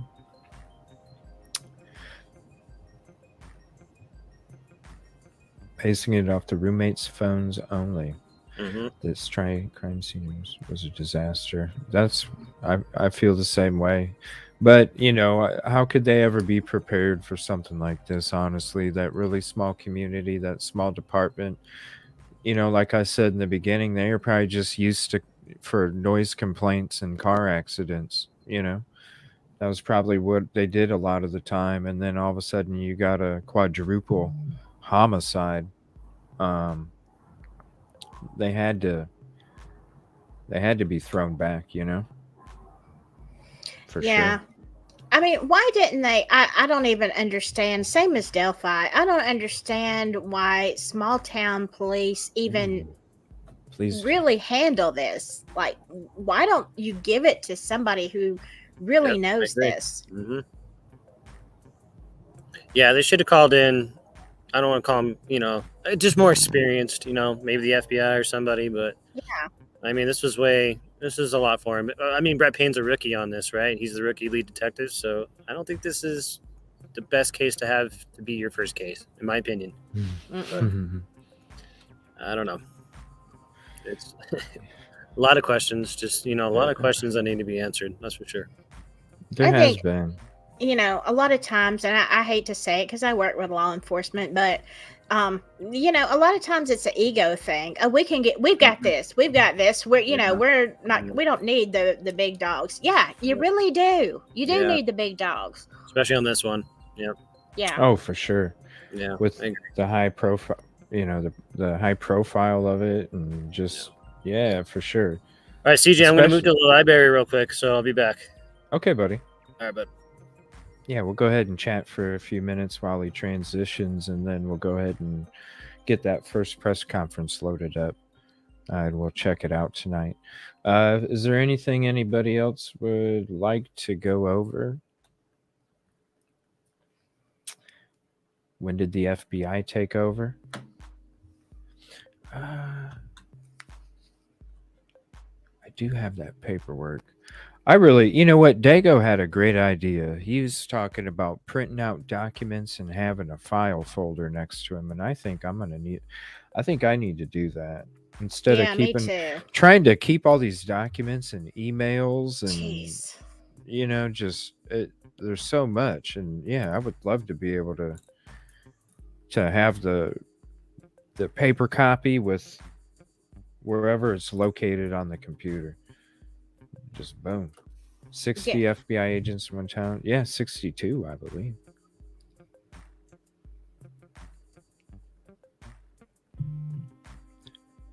Let's see here. They did, and so you figured out. Yeah, they took over here. Oh, thank you so much, JINx. Yeah, please hit the like real quick if you haven't yet. It's the free way to help The timeline was changed so that the people involved have alibis, as all the alibis are after 4 a.m. If they kept original TOD, the unaliver have no alibi. Wow. Thank you. What's up, Sherry? Said on DTS that social media is what is going to sink. BK maybe paparazzi will trace to his media somehow.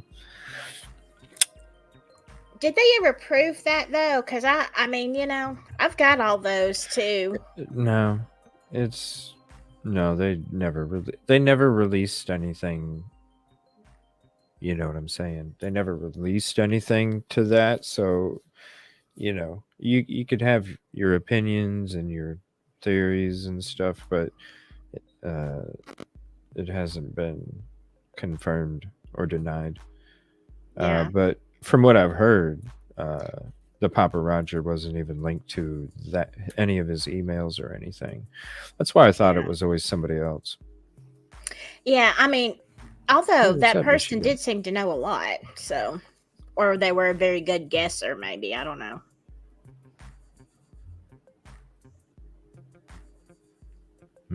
Maybe, but the FBI was said to records. Yeah, that's what I was saying. Like, you're not, you know, like, you're gonna get pulled over for a 68 and a 55, and you're not allowed to see the radar. It's like, I didn't even drive that fast. Yeah, you did. Let me see the radar. Let me see the radar. No, you can't see it. I don't have it.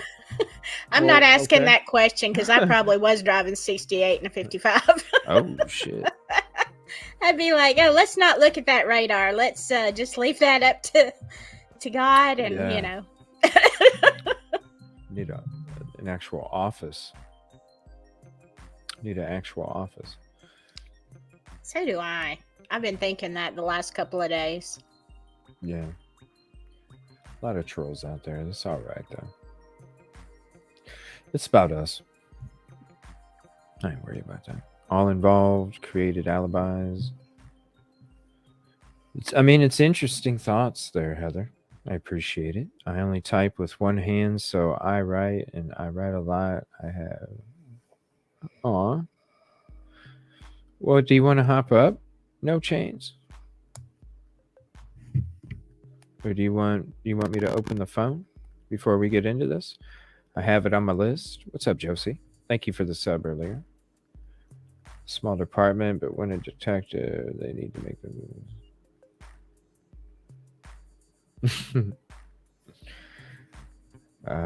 Yeah, it's a great conversation on Dago today. Definitely go subbed if you ain't subbed to Dago. JINx, I emailed you the new channel link for it. It's Evil CJ's Games Sports Show, because we're gonna be doing games on there too. I don't know. I felt that way too, NASDAQ. But who knows?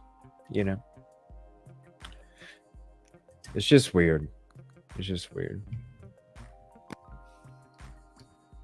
Oh, thank you so much. Right. So, CJ, how do you think the jury is gonna look at this? He's so funny, huh? Sorry, I was distracted. Oh no, that's okay. I was just asking, how do you think the jury is gonna, if you had to, like, just based on the evidence that we see now, how do you think the jury would vote? I'm telling you, like, I'm a jury member. Like, seriously, like, the conversation, if anybody has time, please do. And I need to reach out to Dago too, because I would like his permission, if I'm able to make a clip out of the conversation that just my part, you know, when I was on the show, and show it to, you know, and put it up as a video to you guys, because it was a great 2-hour conversation, and it was talking exactly about this, and we were coming from different sides with different theories, thoughts, and opinions, and it was a beautiful fucking conversation with Drunk Turkey Show, Big Blue, and Dago. It was awesome. So definitely go check it out, everybody. It was the last 2 hours of the show. It was a great conversation. I really enjoyed it. What's up, Megan? I thought what they said. He doesn't remember what he said. We'll have the video tomorrow, or not tomorrow, the next episode, but for sure. And I'll even when I find the video, I might just put it out in a community post, and then you guys could just check it out there. Because I'm going to be talking Delphi tomorrow night, and then Saturday night, I think we're going to be doing some Henrietta Beth. And then also, I think we might be getting into the Nicola Bully stuff with JoJo. So I need to reach out to JoJo to see if she's cool with that. Yeah, we'll be doing Rory. What are you doing tomorrow night, man? You want to be the first contestant on tomorrow night's show for Who Wants to Be a Millionaire, man? Huh? Just give me a time. Yeah. Oh, we'll be starting at 7:00 Central, and we'll probably get into the games about 7:45, 8:00 Central, 9:00 Eastern. Yeah, man. And then you can be the first one on Who Wants to Be a Millionaire. I think that'd be really neat.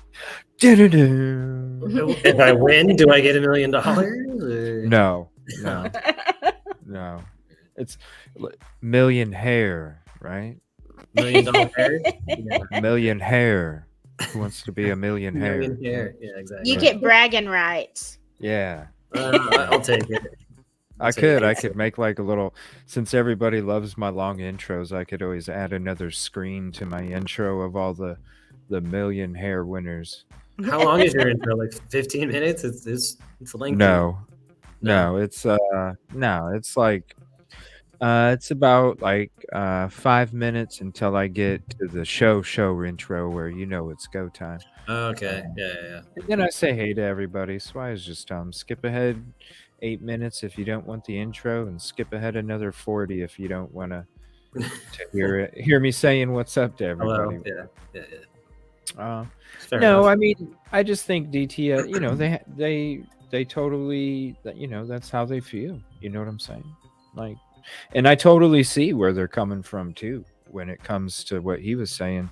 And then, I also feel what I feel when it comes to the same stuff. So who's to say who's right and who's to say who's wrong until the trial?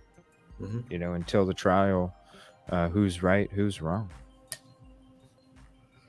Yeah, you just don't know. It's all theories and speculation right now. That's yeah.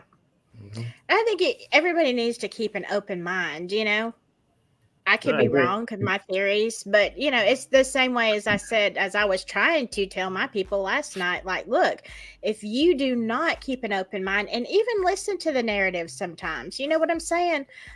Take all things into consideration, because you can't have a balanced viewpoint. Otherwise you go off into, weirdness. You got to listen to other people. I agree. Absolutely. Oh yeah. I agree. I mean, there's so many out there. There's as many stars as there is channels. So. Yeah, that's a good point. Absolutely. Right. Who wants? Just reach for the stars, man. You'll grab one, I guess. Right. Rory in the 2001 Odyssey spacecraft. Yeah, man. Grab a big ball of gas. Good call. Good call. Yeah, do you want to hop up, No Chains, or do you want to call in? I know you were asking in the beginning of the show if yeah, thank you, JINx. I know you were asking in the beginning of the show if you were able to call in. So would you like to before we get into this press conference, this first one? Or you can hop up on panel. It's going to be Fry's first press conference? Yeah. Excellent. Yeah, we're going to go from the first one to the last one. Excellent. Unless there's anything else anybody wants to talk about. Let me see here. Yeah, now let me see. This should be the first one. Now, I only got to do about 20 minutes of prep here. So I think, let me see here. Right here. I believe this is it. Let's see. KTVB. Okay, that's the second one. Okay, so I believe... Okay, so it's one of these two. So let me share this real quick, and then this should be the first one. If it's not, I know it's this other one. I didn't get to check it, though. No time.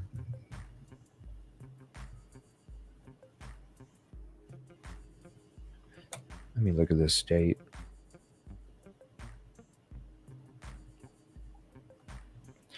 All right, so November 16th. Hold on. Let me see when this other one was. November 16th.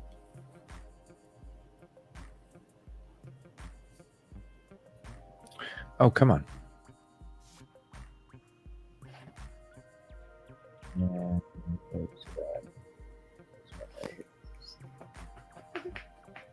University of Idaho.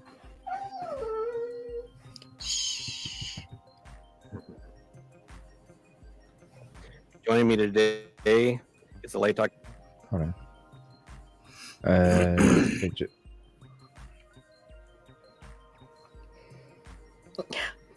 Sorry Okay. if you hear my Maybe it's the dog same. whining. It won't let me open it up. Oh, you're good. It won't let me open that one up. All right, let me just go back to this one here. KTVB.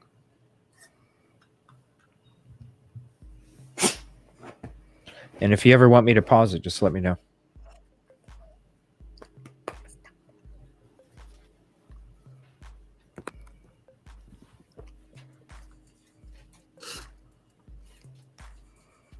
Right here.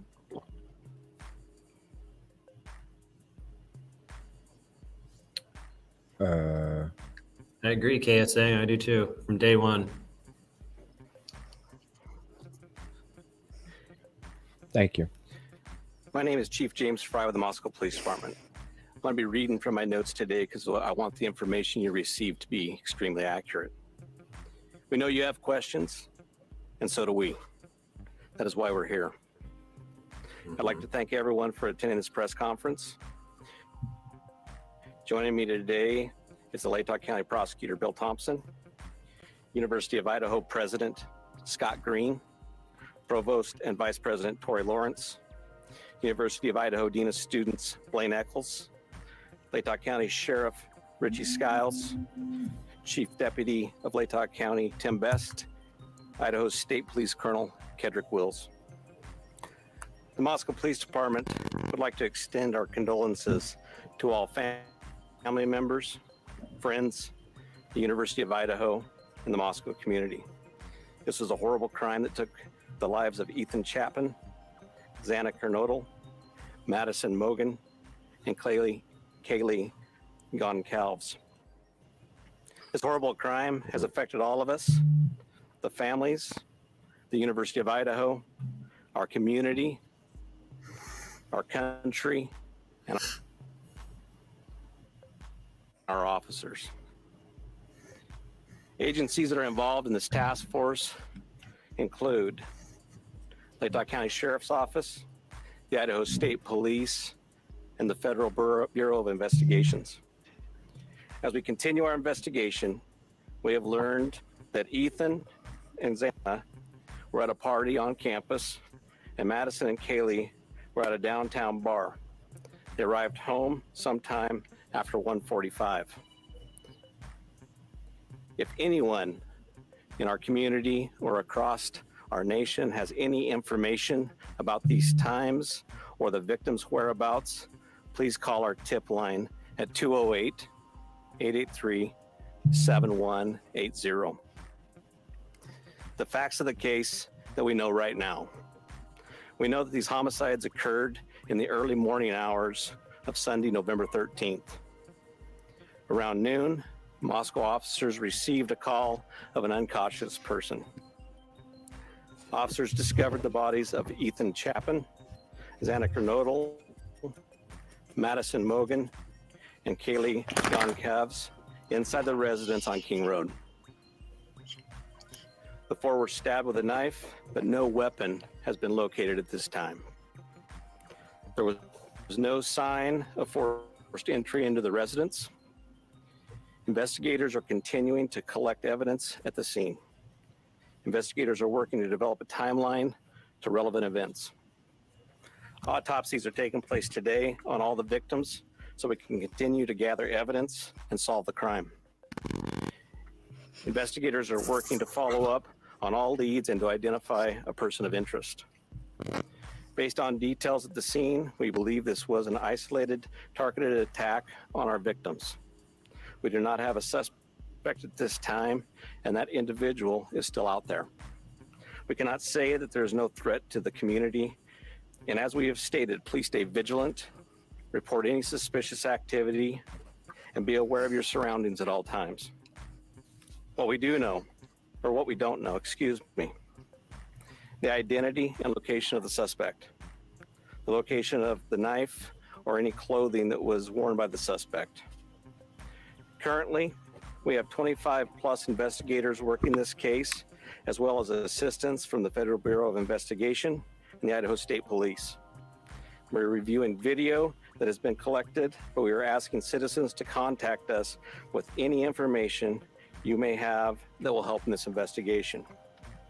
Once again, we're asking anyone with a tip to call the tip line at 208-883-7180. At this time, I would like to introduce the University of Idaho President, Scott Green.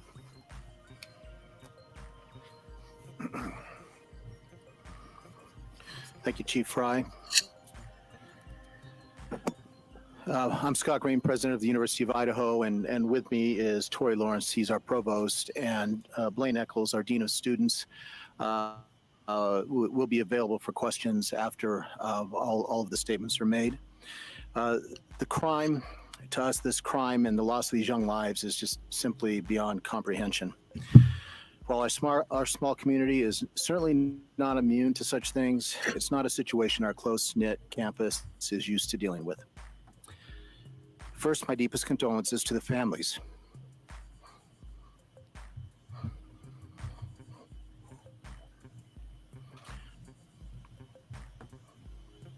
And friends of Ethan, Kaylee, Zena, and Madison. Excuse me.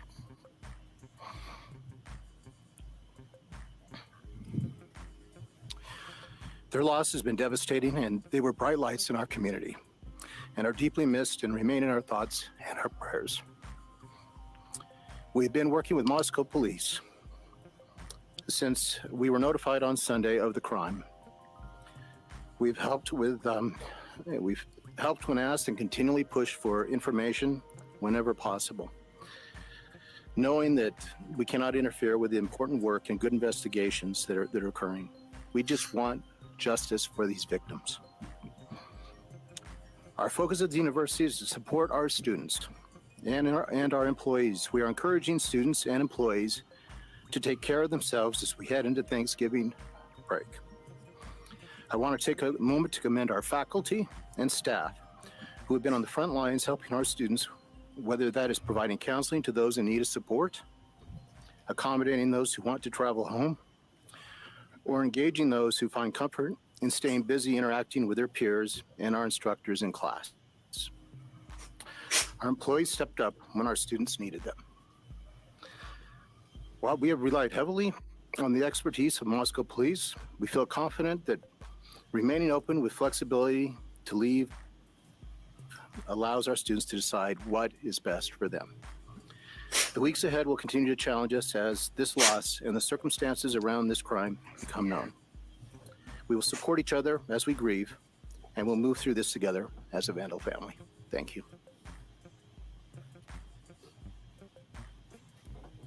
I would like to have Colonel Kedrick Wills come to the podium, please. Good afternoon. My name is Kedrick Wills. I serve as the director of the Idaho State Police. And as we have this discussion today, I'd like to express my appreciation for your attendance here because it's important, vitally important, that we get the information that we have out to the public. Crime knows no boundaries, and these murders have shaken us to our very core. You heard the university president as well as the chief of police talk about this small community, and it's a very close, tight-knit community. and our hearts break for the families that lost their loved ones, the University of Idaho, the Moscow community, and even within our state. Be assured, the Idaho State Police is firmly in support of the work that the Moscow Police Department is doing, and we are providing every resource that we can to make sure that this comes to a conclusion, and the person or people that this is responsible are brought to justice. It's so important that you understand that this takes a team effort. This is teamwork with the university, with this Moscow City Police Department, the Latah County Sheriff's Office, the Idaho State Police, and the Federal Bureau of Investigation. It takes everybody to be able to do this. And it's a balancing act. It's a balancing act of getting the community the information that they need to have with making sure that we provide a case that the Latah County Prosecutor's Office can go forward with. Governor Little, Idaho's governor, has assured me that the full weight of all the resources we have within our state are available to Chief Fry and to his team. Our crime lab is also involved with processing evidence, and our law enforcement throughout the region, state and federal agencies continue to provide resources. From the Idaho State Police's perspective, we provided detectives here from this area, as well as detectives from out of the area, state police detectives, as well as patrol resources and communication assistance as well to provide for Chief Fry and his team.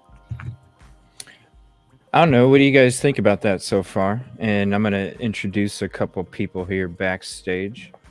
Tommy, you're more than welcome to hop up too, man. We got Sergeant Friday, and we also got Ray. What's up, you guys? How you guys doing tonight? Hey, y'all. Glad to see you in here, Sergeant. Howdy, howdy. How are you? Hi. Good to see you, man. No change. What's Nice to up? meet you Thank you guys. for hopping in as well. Yeah, so what's up? Did you want to say anything, Ray, or make any comments, or you just wanted to hang out up here while we kind of cover this first press conference here? I just want everybody to pay attention to the pressers and everybody's demeanor. Everybody's demeanor? Yeah, that's for sure. Mhm. Yes, the crime took place on the 13th. This was on the 16th. Michigal, if you can send me that link, please do. What's up, Candy Girl? And Dags the Distraught, thanks for hopping in as well. Let me see here. Definitely, if you want to send me any information, here's the links to send that as well. Yeah, Sergeant Friday, man, I'm glad to have you on, man. I had a great conversation with you a week ago, I think, last Friday, maybe it was, when I came and hung out on Dago's, man. It was great stuff. Thank you. That was awesome. That was fun. Oh, yeah. Did you get to check out the show from today, man? I unfortunately didn't. I do a lot of different things during the day, and one of my last couple of days, I just couldn't get online. Yeah. Oh, it was definitely a great show, man. A lot of great conversation with different thoughts and opinions and theories, man. They go over all those recently released documents from 2 days ago. Did you want those? If anybody else not does too, necessarily. I'm just curious if that's what some of these shows have carried. And actually, what is it you're reviewing now that you're showing the press? we're going through everybody. We were all talking a few days ago, and everybody was like, yeah, let's go through all the press conferences from the beginning to the end and any statements that they came out with before the gag order, just to kind of give it a fresh look, because the last time we watched any of these was way back when they took place, way back in November and December. Oh, it's a bad link?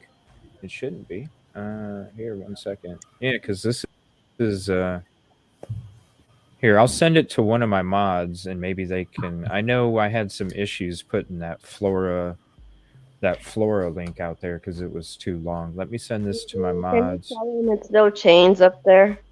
What's up? Can you tell them it's no chains? Oh, you're no chains? Oh. Yeah, oh, I see? didn't know that. I saw Ray. I Oh. was like, oh, who's Ray? Oh, in I chat? know That's James. all. I'm sorry. Jeez. Didn't know her I'm by that sorry. I name didn't either. realize it. Hi, everybody. Hello. Well, gosh, I'm so happy you finally hopped up on panel. My apologies. Here, It's let me no send this to my problem. mods real quick. Yeah, so you have a lot of great comments and a lot of great information that you put in chat during the shows. I want to say thank you for that. I would You're definitely love to have just you. There's the link for you guys. I would definitely We love need to just do to that have you one on the night. show sometime and yeah, host Let's you do that one and go night. into all the stuff I'll that you. bring Yeah, my whole book out and everything. yeah, that's what I'm talking about. Exactly. Do you have a YouTube channel or do you just hang out and conversate? Not at the moment. No. Get on it, What girl. do you think? I'm thought kind of about one? afraid because there's so many people that are out Yeah. there that are not very nice. Yeah, that's true. Oh, we know, but screw them. So we don't care. Yeah, so what? Do it anyway. Rory. Yeah. You definitely have Yeah. help too. Okay. We'd be more than willing to help promote you. I'm even talking to Absolutely. Pappy Man right now behind the scenes.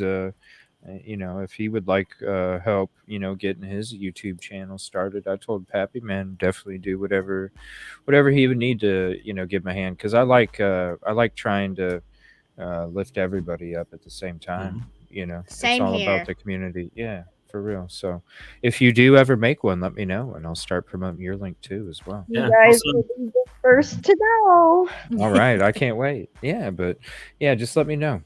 Reach out to me. Hang here and listen to everybody. Yeah. So Sergeant, we were just gonna kind of give a fresh look at it. Just with a different approach, now that we're kind of this far along with all this information, like No Chains mentioned, she's wanting to look at the demeanor. Just different things to focus on. No, I'm down with it. But Definitely. yeah. It's like, I got a couple hours to kill, so yeah, don't let me hold you up. I get going. You find yourself in a 7-Eleven for some reason. Oh, Doesn't end 7-Eleven well for you. again. Doesn't end Oh, well hell for you, no. brother. Oh, hell no. Have you ever covered Delphi or Flora? I haven't. I just started paying attention to true crime for the first time with Idaho 4. Oh, really? Okay. Yeah.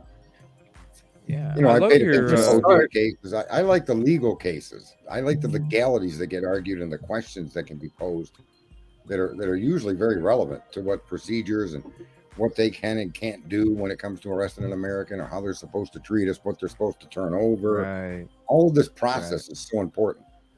And it's interesting that, and it's sad because 98% of people take plea bargains. They don't understand it. It just isn't, the government just can't walk over you. You're allowed to have your day in court. So watching this whole proceedings, even with OJ, all of that stuff, you find the cops planted evidence, and come on, what a mess that was. Yeah. Right. It's just interesting to see these things unfold. That's what got me hooked when I started watching the Idaho 4 and reading it. I saw and things that made me question stuff. And so that just got my attention, and I got involved with true crime. I even watched that Sherlock Holmes thing now. What's that? Remember that special? Oh, the TV show? Yeah. Elementary. That's what it is. Yeah, I started watching that. Hell yeah, man. Yeah, it's no, I mean, anytime that you're free, please. You always have a seat at this table, man, because when we I never really had heard you even talk before. I had just recently started chilling out in Dago's channel, and that's how I was introduced to you. And I was like, man, this guy, he's got a lot of great points and a lot of great opinions. And so I'm happy and honored that you're hanging out with us tonight. Thank you for being up on panel, man. No, and I would definitely be around people like you. You're all good people. That's what's awesome. I was doing politics and used to stream, and that's all I'm going to say. I just got away from it. It just got to be, I'm not too much. Yeah. But you're very intelligent, Sergeant. Yes, thank you very much. But everybody is. I'm not really coming up with anything outside the bounds of anyone else. I think if you really look, almost everyone in the chat room. That's why Dago's room too, and everybody's is okay to have a different point of view on the same thing, which is awesome. Right. Yeah. Oh, exactly. And for real, if you have any free time during any of these shows where I am covering, especially Flora, because it really doesn't even get the airplay. I mean, you can go look at my shows and look how much airplay Flora gets. It's not much. So I would definitely, if you're ever free for those shows, I would definitely love to have you on panel, and definitely like to hear what you would have to say and your thoughts and opinions. I got to review the whole to that case. Yeah, I have to review the whole thing before I have anything to say. Really, right? Check out the last show. Silky, JINx, myself, and Dago were discussing it. So definitely check out that episode. We just did it Tuesday.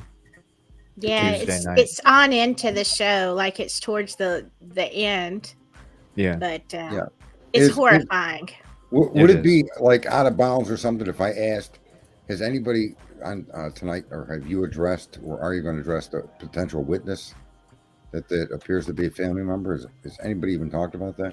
Well, I think that's just from how they got the DNA is what they're calling a witness or an informant, if that's what you're referring to. Is that Yeah.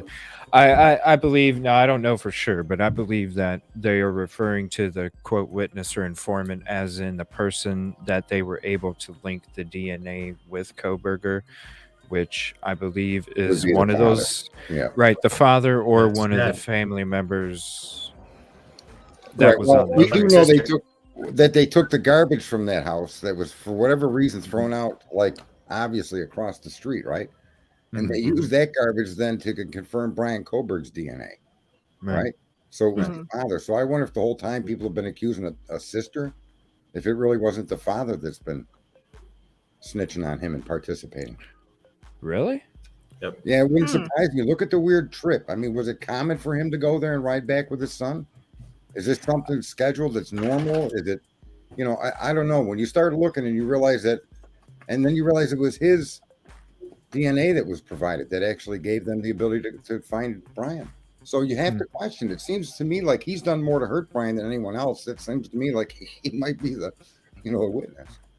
I mean, I did always think it was weird that the father spent all that money to go back and drive with him.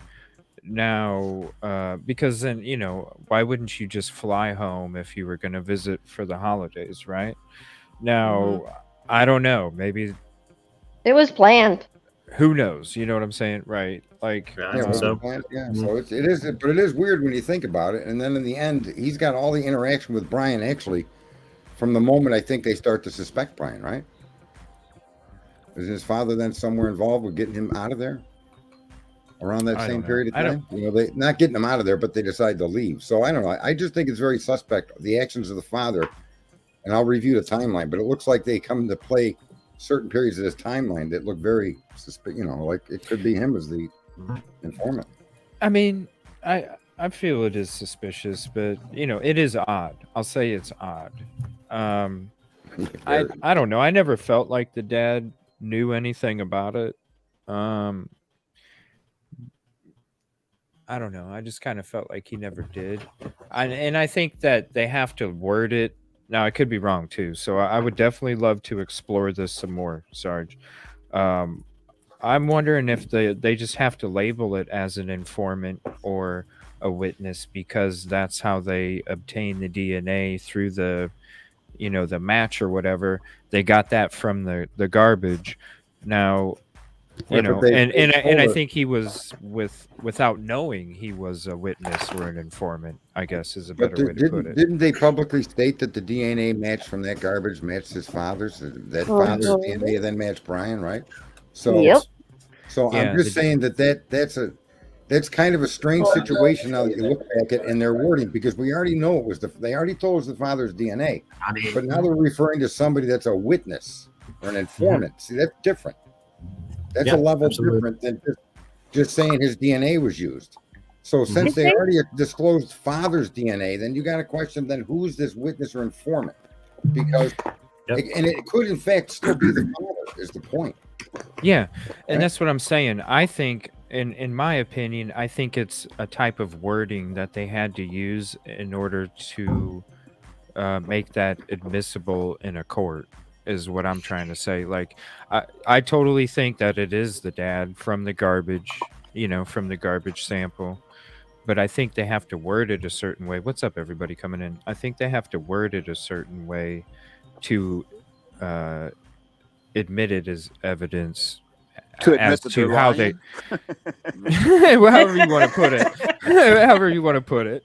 We won't go beyond that. But I think it's just, but I would love to find out for sure. Like, is that a wording that they have to use because they got the DNA from the garbage, and that was a quote person that helped them charge BK. So what are they saying? Like, did Koberger's dad like call the FBI or something? Is that what informant means? Or do you remember the Dateline? I'd like to thing find that out came for sure. Said the sister was kind of super suspect. Yeah, Dateline though. Oof. I don't know about No, I that, know. I'm but not saying, but I'm just saying the sister comes into play because this is what Dateline says is that she was majorly suspect because he was wearing gloves and that she was like on New Year's, Christmas Eve, she was like freaking out or something. This is what Dateline says. I'm not saying, but yeah, like that's where it Devil comes Doll. from. They Yeah. can't snitch the dad in on the paperwork, and so that's Mhm. why I think it's listed as informant or witness. That's I have to agree with that one. yeah, that's Mhm. what I'm meaning. Like he didn't know, but they have to word it a certain way. I would love to find out for sure though. So Yeah, absolutely. Yeah. if there's any Yeah, lawyers out what's there, the deal with the IDs they found? Anybody ever find out really whose IDs they were? Didn't belong to anybody. Belong to no one. Huh? Didn't belong to anyone from the house. Okay, hold on. Let me. Well, let that's me, just weird. Where'd they come from and whose are they? Great question. That's Let me Banfield. bring Banfield's up the a one that point. said that. So somebody go ask her. Rory, let me Yeah. bring up a point. Mhm. When you go back and watch the video for the October pullover, Brian's driver's license is for what state? What's his car in? Washington. Okay. No, it wasn't. Not when he got pulled over. It was Pennsylvania. Yeah. Okay. Yeah. His driver's license was Washington. That's what it was. Yeah. Okay. Interesting. so Wasn't he how in the can process of you? changing his plates, though? He was That in the makes your process- registration invalid, then, doesn't Yes, it? it does. Yes, it 'Cause does. after 30 days, you have to. Yeah, exactly. After you move there. I No, thought I that think was I think awfully once strange. you, I thought you had to get your new plates and your license at the same time. No, because once Yes. you Yes. because your registration is legal in PA under a PA license, but when you get a new license, the PA license is invalid. I wonder And if he had a then- 21 day on back of his vehicle. I mean, I used to sell cars, and you get those 21-day stickers, you know? But his registration stated April till November. So right? Yeah, it was when what? he got his plate. Yeah, and he got it registered December 5th So he was planning to stay. for Washington. Yeah, You don't change your Right. plates unless you're planning to stay somewhere, right? So yeah. correct. And the car came back as a 2005 Sonata. Are you serious? What Yeah, you guys didn't hear that? No. I heard that. is that? Go back and listen to the video. Send it wow. to me, please. 2005 Sonata, and the cop corrects her.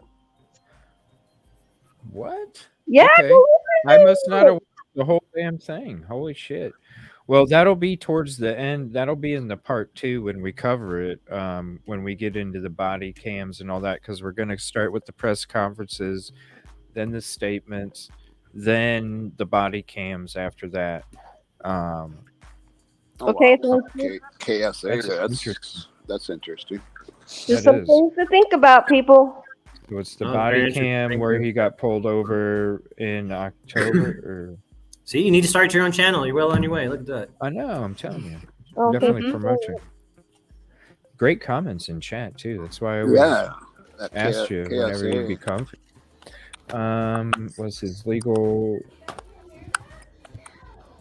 Well, he had license and registration, but his When she asked for the It would happen. registration on the car, he handed his driver's license over and the registration and the insurance.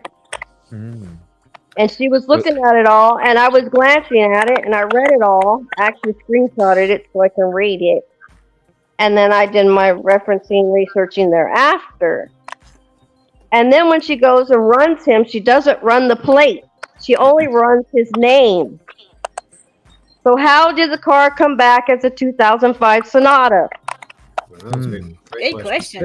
It could have Well, also been the previous registered car that You're you right. owned and traded it in. I've to had get that the happen. 15, you know? Yeah, I've had It could that just happen be that before. the DMV didn't update that And it didn't get updated. Is all I. It was probably his old car. It's probably his old car. Right. But your car doesn't come back to your driver's license. It comes back when you run the plate or the registration. She didn't do either. She only ran his name. I see what you're saying.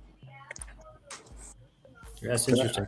Can I ask a question on how people feel that if the evidence that we've been shown so far is used to convict Brian Koberger, how many people realize that if touch DNA in that one location is enough to convict this guy, it changes the game when it comes to what's forensically accepted by a jury, and that's dangerous when it comes to transfer DNA.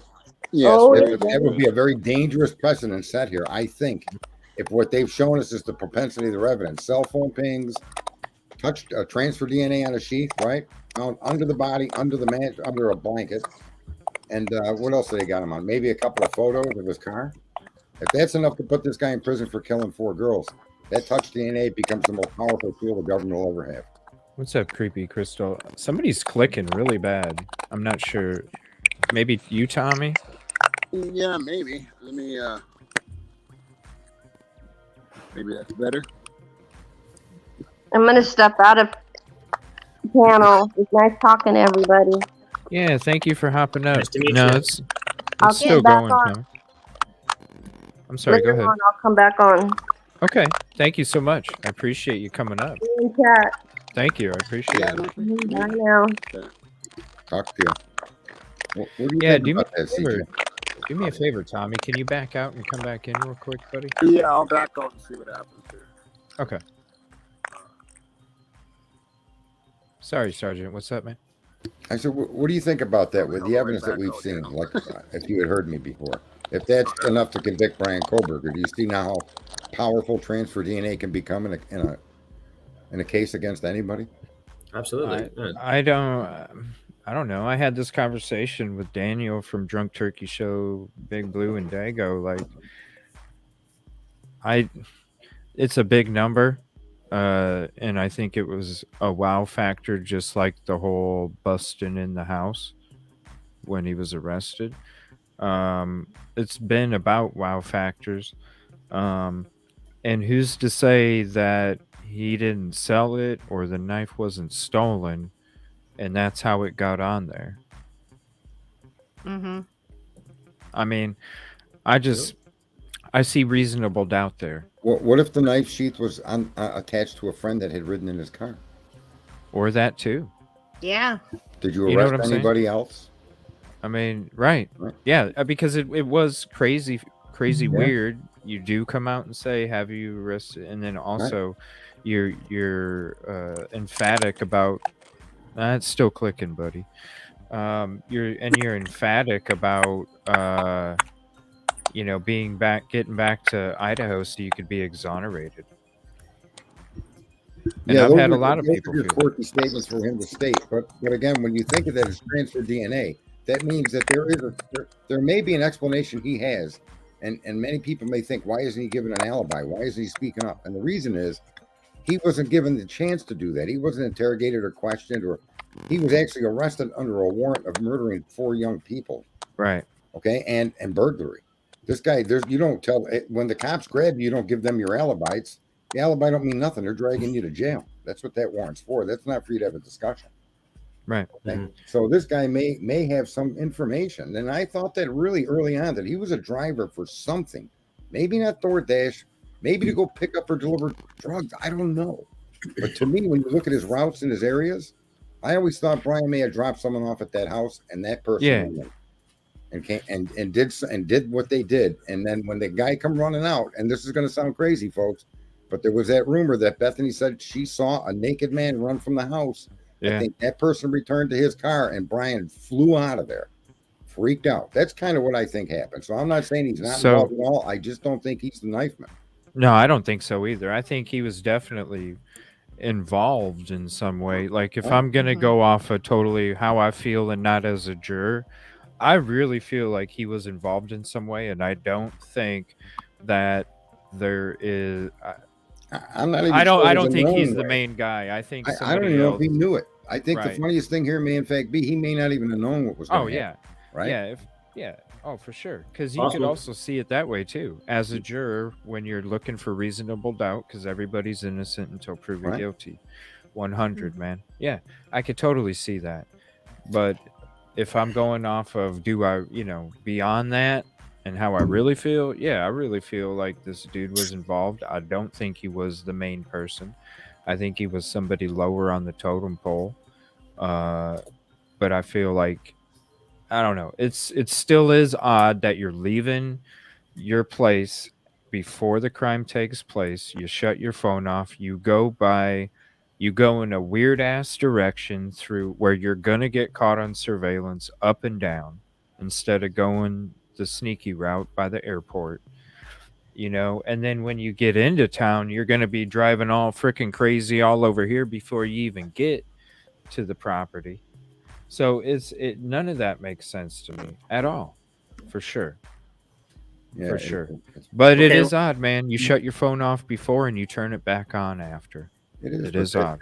But unless you can link him being in that house committing that crime, then that's an act Right. all of us have done. Right, It's exactly. not an unusual thing Yeah. for a person to do. No. Your Nope. battery's kicked out. You left the charger home. That's happened to people. That's all I was saying earlier on Dago's, yeah. Right. Yeah, but that's what I mean. See, I think there's so much room for probable or reasonable doubt. Yep. That it's kind of disturbing, and especially when I really believe it's going to come down to the touch DNA, and they're going to hang all of their interest on that, and I think that's going to probably sway a jury.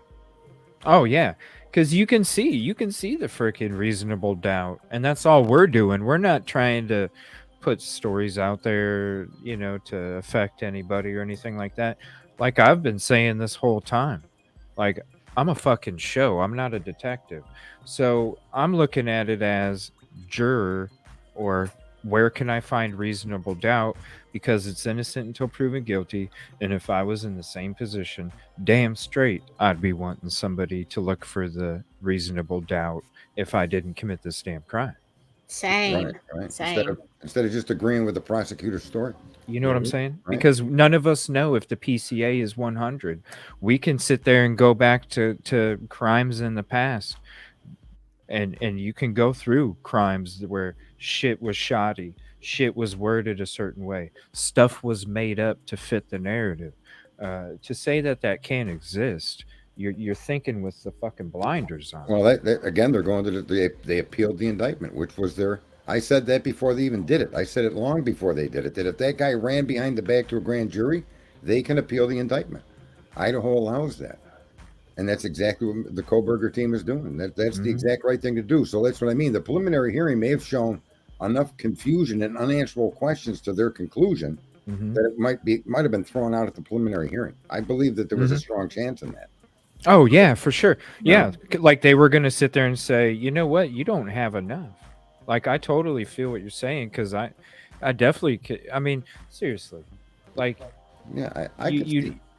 Look, if this guy had a criminal history, he was robbing 7-Elevens or he was stalking people, or they had some behavior other than starting out by just throwing out he used to be a heroin addict, which isn't helpful at all. Other than to say used to is beneficial to Mr. Koberger, right? The term useful benefits the guy.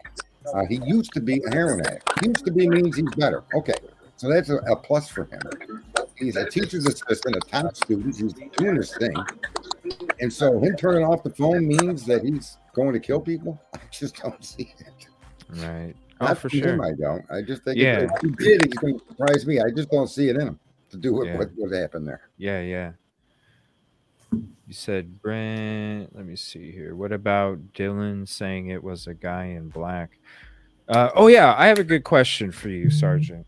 Because we were talking about the PCA earlier in Dago's show earlier, and he brought up the question about the whole 5'10" being a specific height in the PCA when it comes to DM's statement.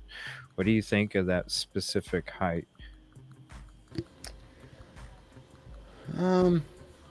She's a tall girl herself, so I wouldn't think she'd be too off on somebody's height. Right. So yeah, he's about the same height. Yeah, okay. Yeah, I mean, she was the tallest of them all, and that so she's always stuck out in height. So I think she was a pretty good judge of height, to be honest with you. Yeah, that's what I was thinking too. I could definitely see that. Somebody else seems to be crackling now. What the? This is crazy. I mute my mic in between talking so that I Yeah. don't interfere with the room. All right. I don't hear anything. No. Yeah, there's a little bit of Thank clicks. you so much for hopping up. Move my phone. So I'm going to show you something else too, because this was sent to me a couple days ago, and this is 12/29, 2022, and this is. I'll share this with chat again, and if you want it to, I'll put it in private chat for you, Sarge. This is a link to this press release that somebody sent to me a couple of days ago. And I'd definitely like to find out if this is legit too. It looks like it, but you never know.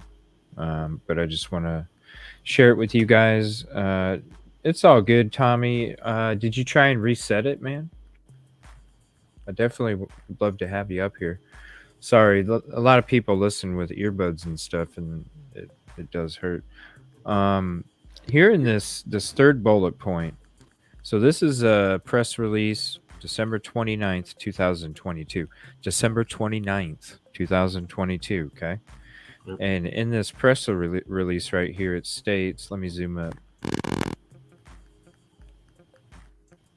It states, progress continues to locate the white 2011 to 2013 Hyundai Elantra believed to be in the immediate area of the King Road residence during the early morning hours of November 13th. Investigators believe the occupants may have critical information to share about this case. As of 12/29, according to this, it states that they were still looking for the 2011 to 2013 Hyundai, not Kohberger's model. Have you seen this or heard of this? I've seen that, and I know that the fact that they changed the years become a big issue. Mm-hmm. Yeah, but I can see how they can. That's right before he got arrested. Right, and I could see how they could explain that away. Oh wow! It's gonna depend on what the real photographs of this vehicle are. We haven't seen what they have. We've seen, I think, people that posted pictures of an Elantra. I don't think it's actually crime scene. Yeah, of it, yeah, right? that Or was a they leaked take photo. Right. Yep, that was a leaked photo, and that's the only one that we have. That was a real otherwise it photo. was- The one of him speeding away, or that car speeding away, that was a real photo. Yeah, that was a photo of somebody that worked at the gas station. Gas station, yeah. And it got leaked out. That's how it got released. It was a leak. So that car isn't at the Kohberger residence or at the King Road residence then. In that picture. No, it was seen speeding away at 3 or what time was it? I thought it was like 3:40. 3:40 something. It was shown. It said that the car had turned onto that road at a high rate of speed. Yeah. Is what the description was. And then somebody that worked at the gas station snapped the photo on the security monitor. I want to say thank you real quick to Candy Girl for the super chat. I want to say thank you for reading non-super chat comments. Not too many creators do that, and I want to. Oh, thank you so much. I mean, I like to display them as we're going through too, because I know that some people, whether they're watching live or on replay, a lot of them don't have the live chat up, and so it kind of allows them to see what the community is saying as well while we're all talking about this. So thank you so much for the kind words, and thank you so much for the super chat. I appreciate that very much, and thank you for giving the show a shot. I wonder if these statements put Brian at ease, maybe why Ellie didn't correct themselves. What do you mean? I thought they corrected themselves a lot throughout this whole investigation. I mean, they first started off saying it was a unalive self-unalive, and then they quickly corrected that. I mean, Look at the coroner. Hell, they corrected the vehicles.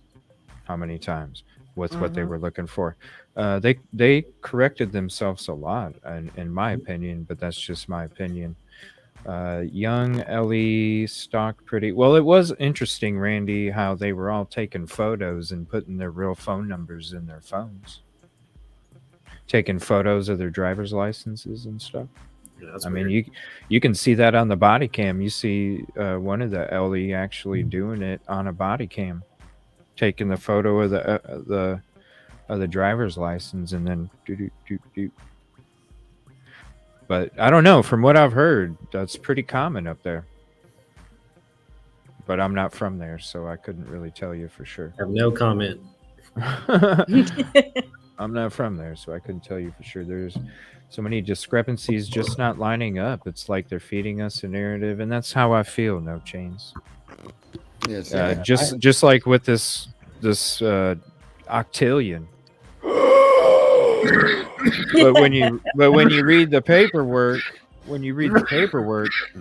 it's like, okay. That's what kind of worries me is that transfer DNA become the means to convict somebody in one location in a crime scene that can be explained by him being around any numerous amount of people that were ever in that home that could have transferred his DNA into that property. That's the thing about transfer DNA. You yourself don't have to be in the vicinity of what it's transferred to. Mm-hmm. I could go to the store and put my DNA or put my hand on the counter and shake my hand around and leave. You could come by and swipe it on the cuff of your coat and bring it to your house. I was never in your house, bro. Yeah, or See, that's the problem with transfer DNA. That's what scares me in this guy's case. Yeah, absolutely. Your PIN number. They convince a jury that's enough. Oof. Yeah. Yeah. Your PIN number at the grocery store. Somebody else touches the PIN number for their grocery bill, and then all of a sudden, I mean, it's so minute, and there's so many different possibilities of how it even could have got there. To say that means that he committed this crime, I'm sorry, it's innocent until proven guilty. Yeah. And I see reasonable doubt. Now, will I see reasonable doubt when the trial comes? I don't know. Yeah, that's what makes it sort of exciting because there isn't anything cut and dry here.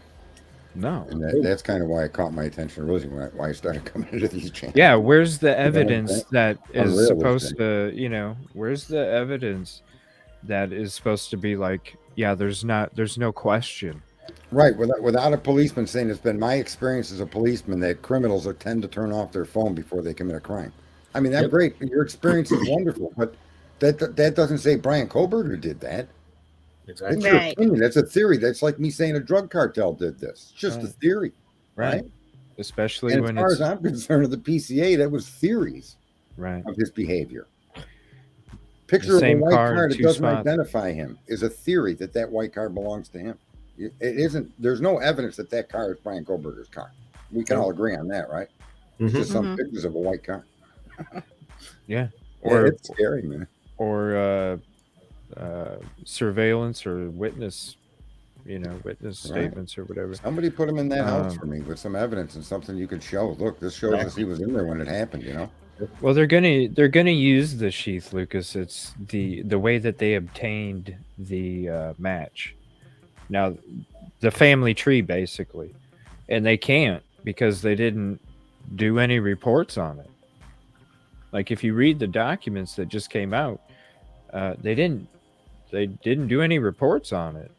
So they really, I think that's why they did the rush grand jury. I think that's, like we were saying, Sergeant, I think that's why they did the rush grand jury. I think that's why, they were like, oh, we're just not going to give it because, I bet. And that's why the discovery was so extensive on behalf of Brian Kohlberg. When she wanted to know the names of every individual that had contact with it, she wanted a chain of custody. She wanted to know their background, their experience. When she did that, they knew they were doomed. And now we know that what you're pointing out, because there's a lot of statements made and conclusions that are come to based on research they did that they don't link to, copy, save. They just say that they did this, but they kept there's no record that they did it either. Right? And that's basically what we saw. All they have is notes. Right. That's not I mean, there's no reports. There's no reports. There's no, like I said before, if I'm getting pulled over for a fucking 68 and a 55, I want to see the damn radar if I know that I didn't do it. Right. Show me how you got the connection.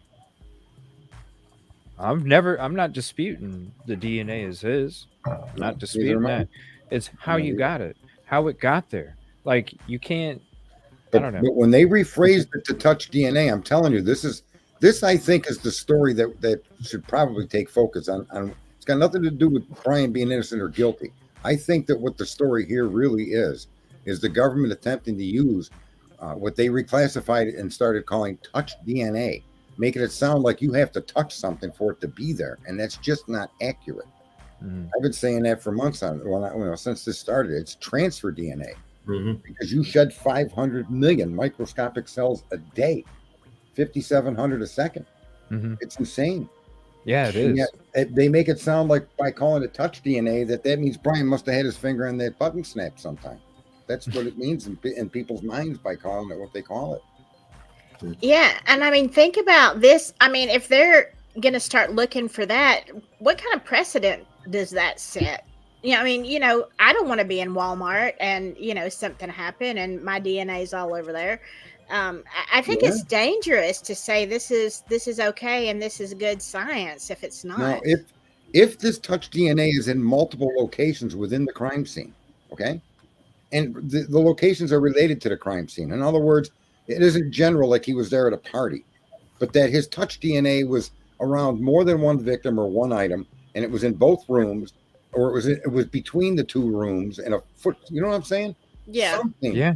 would say that Brian Kohlberger was in that house, and touch DNA would be acceptable to me if there were several instances of it. Yeah. Okay. Then I could accept that he shed his own DNA in that house, right? Yeah.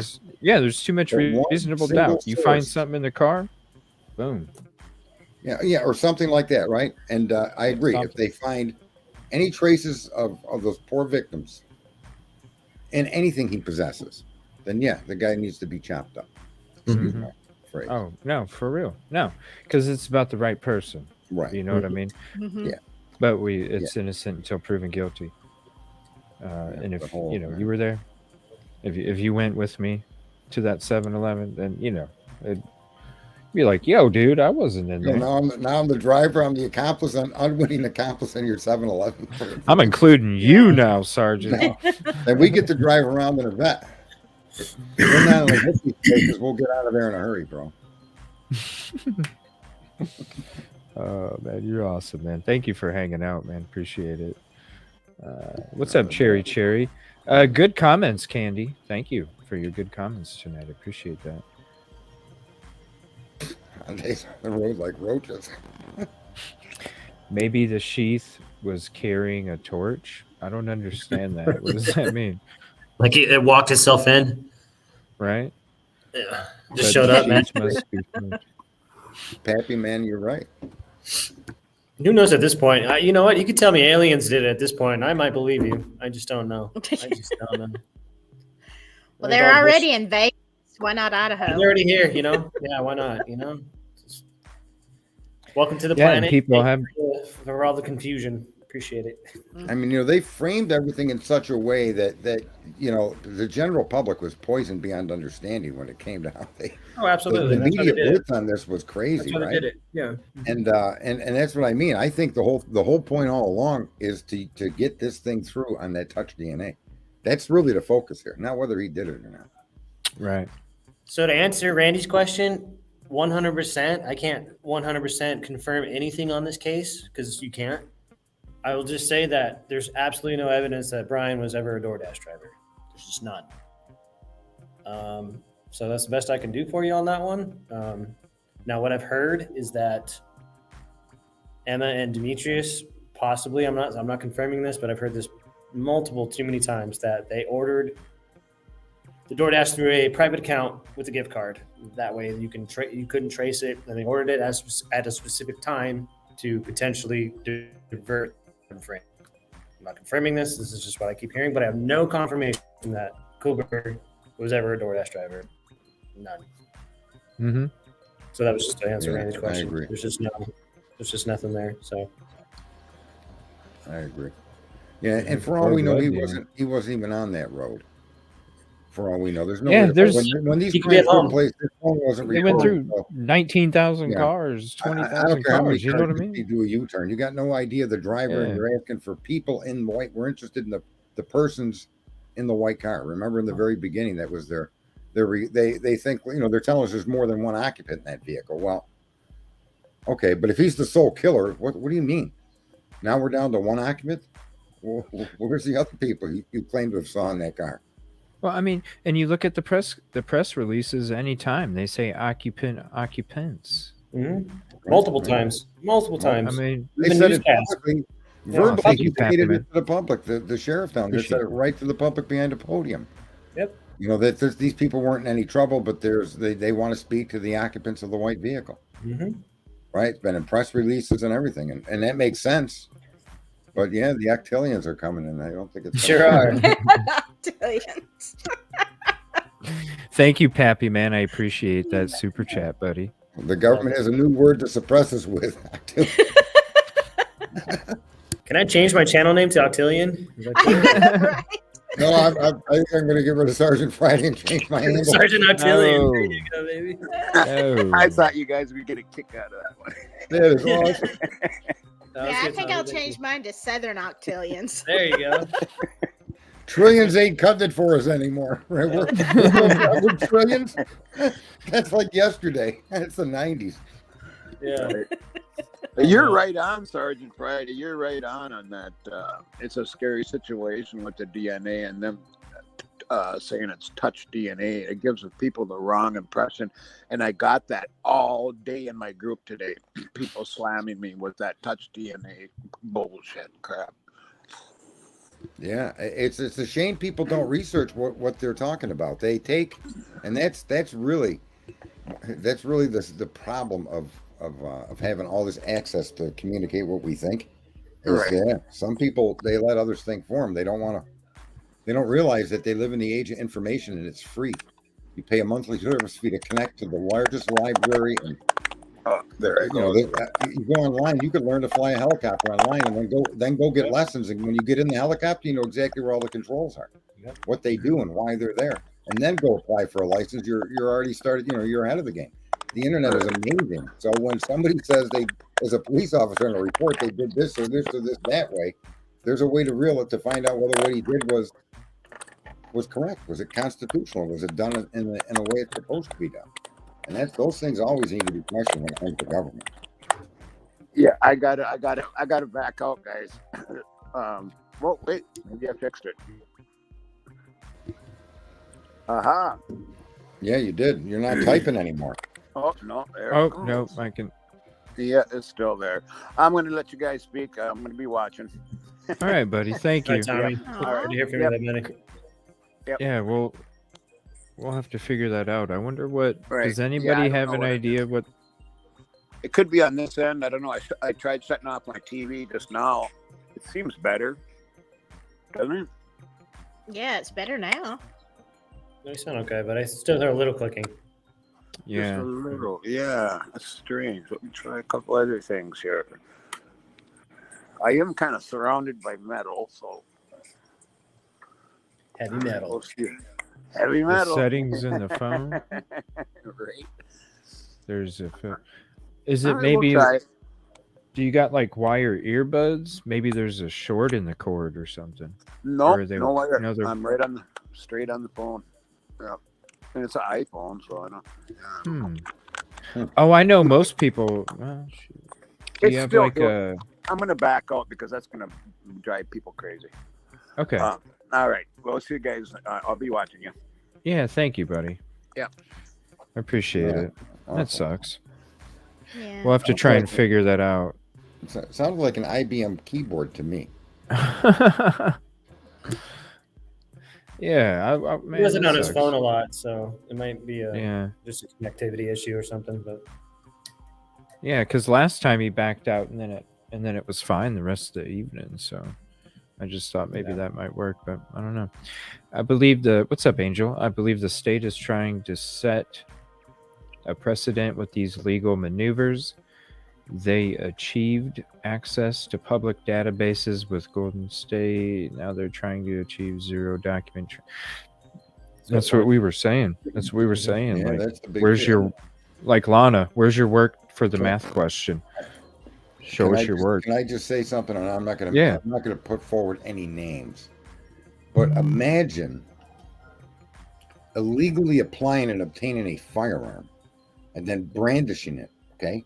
And then thrown it in a dumpster 200 yards from a school. If you did that, what do you think would happen to you? Say that again. Just imagine, this is just any one of us in this room right now.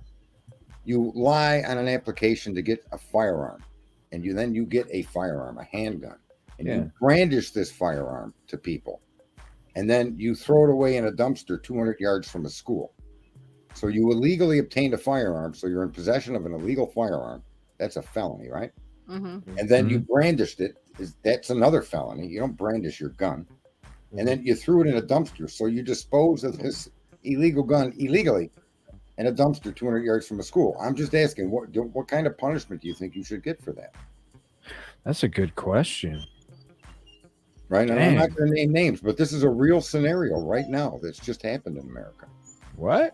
And it's shocking. So, yeah, what do you guys think? Take a guess. You think, I'll give you a think, 10 years, 20 years, or 30 years. What do you think you should Well, I was going to say, okay, what state is it in? Because depends if it's like in Doesn't California, look you're like going to get like 30 years for that. No, let's go on a universal average. What do you think somebody that did something like that what their penalty should be?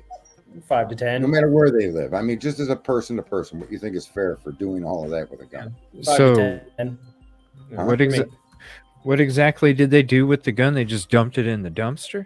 They threw it away in a dumpster. Yeah, they threw a loaded gun in a dumpster 200 yards from a school. You know, after they brandished it, after they illegally. Okay, did they brandish it? Did they brandish it to the kids? I don't know. I don't know who. I think they brandished it to a family member or something. Well, that's pretty messed up too, right around a school. I don't know. But my point is, if you did those things, what do you suspect the punishment should be? Pretty severe, right? Can we agree with that? It should be. Yeah. I mean, definitely jail time. You're illegally obtaining a firearm, so you're in illegal possession of a firearm. I mean, that's horrible. You lied to get it. Now you got it. Now you brandish it, and then you throw it in a dumpster where anybody could get their hands on it. You got to be insane. You need to be locked up for 10 years. Well, this case was just disposed of. The person was given 2 misdemeanors for it. Nuh-uh. Yeah, I swear to God. And I said, I'm not going to bring up who this is, but this is real. And the funny thing is that this person is of means and they're connected. And someone like Brian Kohlberger, okay? Someone like Brian Kohlberger or you or me, look at the laws they're passing and the things they're trying to obtain with the laws that are in place. So that's what I worry about with this touch DNA becoming a precedent. That's going to be a freaking nightmare. Right? You just have to wear gloves everywhere you go, like Brian Kohlberger was. You just wear gloves everywhere you go. Don't worry about it. Yeah, you're going to have to hazmat up, and then at the end of the day, vacuum your suit out. Right? Exactly. Yeah. You need internal air filters. Just wear a trash bag everywhere I go. I'll be all right. Yeah. So that's the most intriguing part about this, and it's funny because I never really noticed that until just all these filings came out and all this game played out. You know, because you're looking at all the chaos that's going on here, and these people are just. It's almost like, dear God, if this guy did do it and they're procedurally messed it up, that's going to be terrible. Yeah. Oh yeah. Yeah, it'll be really bad. Absolutely. Oh. And it kind of seems that way a little bit too. Well, the prosecution is setting themselves up for a fail at this point in time because they are not presenting anything that is 100% concrete. They haven't handed over any information to the defense, right? That's why on the 27th, the defense is finally like, give me the damn evidence.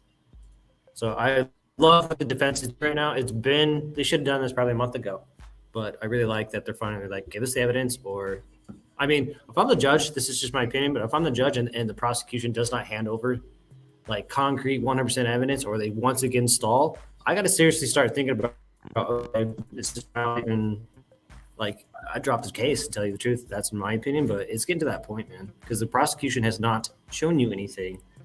And then they got to re-release that. Yeah, hey, the DNA matches the knife sheath. You guys remember that? Yeah, we remember. I remember that. Just not giving me anything. But I think if that touch DNA is challenged, as I'm sure it will be, even if he were convicted, I think it's going to set up a good reason for appeal.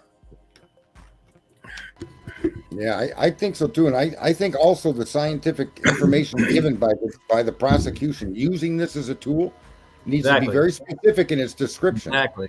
Okay, and acknowledge that this is transfer DNA, that this DNA could be moved or could have been there. There's no way to place a date on when he touched that, if he even touched it, right? So that's going to be how it's sold to a jury if it gets that far is going to be interesting. How the prosecution handles that. Are they going to tell the truth? Right, exactly. So what if they don't find anything in the car or the apartment, and all they have is this one little piece of transferred DNA on a button snap? Then what? What if you do not find anything else other than this one little piece of DNA? But who knows? Who knows when it even was put? When it even got there. I know there's no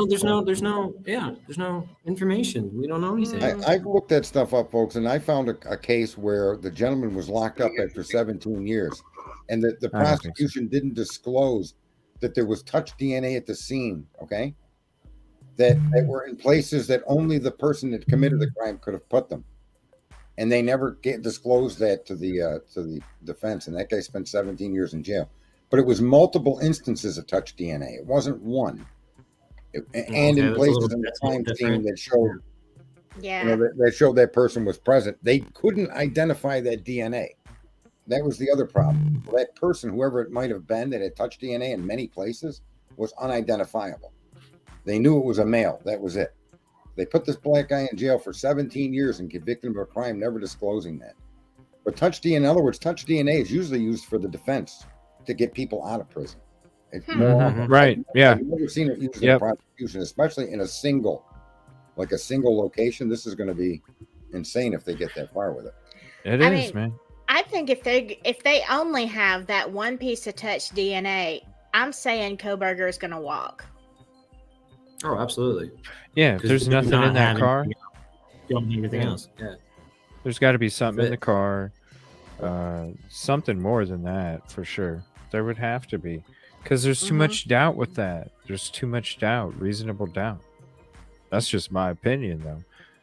I mean, hell, we're all bringing up the reasonable doubt about it. The difference is, though, you do understand the significance of transfer DNA, and that's the point. That's what needs to be sold to a jury, and if that is the only quintillion piece of information they have, then I believe the guy's case should be actually thrown out. I actually think the process to get to this point, the entire PCA was issued wrong. It should never have been issued because they were full of theories and opinions and not fact. And that's why I believe that guy ran around the preliminary hearing, because you have to have a substantial amount of evidence to accuse somebody of a crime in Idaho. It could be witnesses, could be hearsay, but it has to be substantial. You have to have multiple sources say the same thing. Then you could get a warrant on someone to arrest them. But you have to be able to say that this evidence shows the likelihood this person committed that crime. And when you look at the evidence, and that's what drives me nuts, it just looks like the cops told us their theories. Right. Yeah. None of them said Brian Kohberger was in the house. Right. Yeah. Right.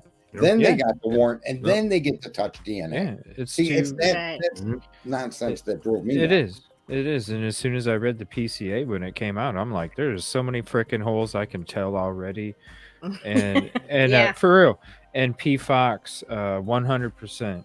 If something's in that car, it's over and done with for sure. Yeah. On any of his clothing, on any of his possessions, right? Anything. Yeah. Then you got to say, how the hell else would he have got him on there? Right? Exactly. And if there's not, and then all there is the transfer touch DNA. We're all talking about the reasonable doubt 100. Right. So, what's up, Shibi? Hi there. Hi guys. Hey. Good to see you up tonight. I just had a couple of questions for Sarge, if I know. Yeah, go ahead. Well, I did put it in chat, but I don't think we saw it. But there was a case like in Germany where there was touch DNA, and they thought they had a serial killer on their hands because they were going everywhere, like killing people, and the DNA was coming up to this one particular person. It turned out to be a factory worker who was making the swabs. Does Sarge remember that case? Oh, no, this is a true case. I'll send it to you. This is a true case. And I think it was a fair few years ago now. It was about 2016 or something. But can you imagine? It turned out to be a factory worker making the swabs they used to get the DNA. Isn't that crazy? And he's the one that, wait. Well, so was he actually the guy that committed the crime, or is that just touch DNA there? No, it was a factory worker that had her touch DNA when they were making the swabs that they used to collect the DNA. Yeah. Right. So, in other words, he looked like he could have been a serial killer, but in fact, it wasn't. It was just didn't contaminate the production line. Yes. Wow. And it was a woman. Yeah. Did they get acquitted? They didn't get charged or anything? What happened? Oh no, they didn't get charged, but they were looking for this person in so many cases, and it just wasn't making sense. I have to send it to CJ because it's a very interesting case. But it really explains about this touch DNA like being terrible, like not a good idea at all. Exactly. I've been saying that forever. It could be anywhere, man. And your cat and dog can transfer it from you too. It's crazy. I know. What it is. Right. We're like walking pig pens on a microscopic level. We look like Pig Pen from Charlie Brown. You don't even literally have to touch it. You could be touching something else that somebody touched that then touched it. Right. It could even show up that way too. It's transfer. That's why it's transfer. Called transfer. Yeah. Right. So that's really unreliable in my opinion. Yeah, it doesn't put him at the crime until something else is in trial. I'm about innocent until proven guilty. That case that she just described, that case should be sent to the defense. That is crazy. Shouldn't it actually? Yeah, it is an interesting case. Can I just say, folks, I said this on a different stream. Dago, we all know that we should take some of the observations that we have and put them in like maybe not a legal format, but a professional format, and send it to defense, even the prosecution. You're so right. Yeah. They need all the help they can get, really, prosecution. Right. I mean, I think that case about touch DNA would be an excellent thing for the defense to have possession of, because there's no question. It would actually, wouldn't it? And there's no question in that case. That is a true case. Yeah. Yeah. I kind of heard that, but that's why I kept probing you, because I always thought that case could end finding out that that person they were finding was not the murderer, but they contaminated a production line. That's exactly what happened. Yeah, exactly what happened. That's crazy. But it is crazy. Oh. Wow. I'm sorry. Go ahead. Sorry. No, sorry. No, P. Fox just put something interesting in the comments. She was discussing about finding a couple drops in a vehicle, and maybe so if his car has some drops, and she's referring to BK. So if his car has drops of blood, I'll be convinced it's set up. Needs to be covered. So I mean, you would hate to think that that would take place, but I don't know. If that's the case, I'm telling you, like if there's DNA and there's little minute particles you can't even tell that would be kicking up with the flow of air inside the vehicle, it's gonna go into the vents. It's those little minute particles are going to enter into the interior of the vehicle where you don't even know. You wouldn't even know where to clean with bleach. So if there's DNA within the vehicle, yes, it's not, obviously it's not planted. If there's a couple drops, I don't know. I mean, really, it's one or two drops would not do it. Must be notified if there is. I don't know if they would make it public, but if there's whatever evidence they have has to be produced for the defense. And to me, it seems like they're still arguing over the few things that were in the PCA, right? Mm-hmm. So now they're saying that his DNA from a swab from Brian Koberger, a direct swab from him, matches that to the quintillions, right? So that's his transfer DNA is on that sheath. We kind of agreed with that from the beginning anyway. And that again, I still don't say that places the kid in the house. And they're going to keep playing that song, that quintillion song now. And they'll subjugate most of the population with the word quintillion, and people just think he's guilty right off the bat. Quintillion. It's crazy. It's crazy the narratives that get spun, and I all don't we're mean doing is just questioning the reasonable doubt. I don't So mean to laugh, but it's almost like some kind of smart aleck statement when no, you it's think about it, right? yeah, no, it's When tell you, I mean, you really need to put it out there like that, right. It's But let's face it. If we didn't have YouTube and you would just listen to the multimedia, you would believe what they said, wouldn't you? Like, it's only when you look behind the scenes and stuff like that, and you start opening your mind to like, no, they're not saying anything truthful at all. So I think YouTube is brilliant. I mean, I don't care what they say. I really enjoy YouTube crime. Yeah. Mm-hmm. Yeah. Yeah. That's an excellent story. And I tell you what, I'm glad the crime didn't take place here in Alabama, because everybody would be looking for the DNA of a fried chicken or something. You know, Ooh, yeah. it would be crazy. That's awesome. Yeah. Oh, that's funny. See, up Was in it that Alabama? area, they would zombie out and just go with whatever the narrative is on the idiot side. Exactly. The idiot Silky, side says, you better do it. I thought you must be from Kentucky if they were looking for a fried chicken. No, Alabama. Well, it wouldn't be the whole chicken; it would just be a chicken finger. But that's like the staple here in the South. But Kentucky fried chicken. Yum. Now, she's from Alabama, so she could actually play the Jinx banjo. is from Kentucky. Banjo, I like the banjo. Yeah. Like, while I'm driving CJ to rob 7-Eleven, she could be our band.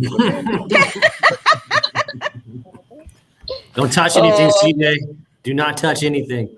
No, I'm thinking about freaking chicken now. Damn it. That sounds good. Maybe I'll get some chicken from that 7-Eleven, huh? I'm sorry. If you want 7-Eleven chicken, bro, that's just me. right. Be a little tough. What's up, Jinx?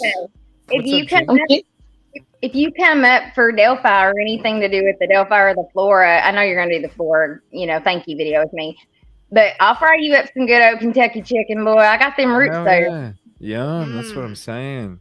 Get them greasy fingers, you gotta That's lick it worth all a off. trip to Delphi just for Jinx's. Yeah.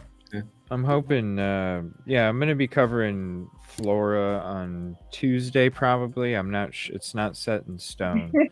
But I'm hoping for Tuesday or any other day that anybody's able to hop on. I'm gonna be doing Delphi tomorrow night, so we'll be kind of conversating about Delphi and then going into some of these other cases. I think Miss Kathy Clendening, I think she might Clendening. It's Clendening. I have such a hard time saying it. Kathy Clendening is gonna come up with me on Tuesday, and cool. Delphi right next to Flora, and she's the one who started that 501c, for raising money for solving the case.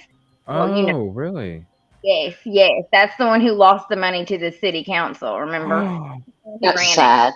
Oh wow! No, I had to hang out while I was working, so I did miss. I wasn't able to catch like everything. Wow, I didn't know that. Yeah, that was Kathy, the one that was on Dago with me the other day. That's her. Yeah. Okay. Yeah. Because Jinx, and I'm gonna be covering it at least once, maybe two nights a week, at least one night a week. Yeah, and I think you got my email. I've got some things in the works, so it might be a big surprise coming up soon. Oh, that's good. Yeah, do me a favor.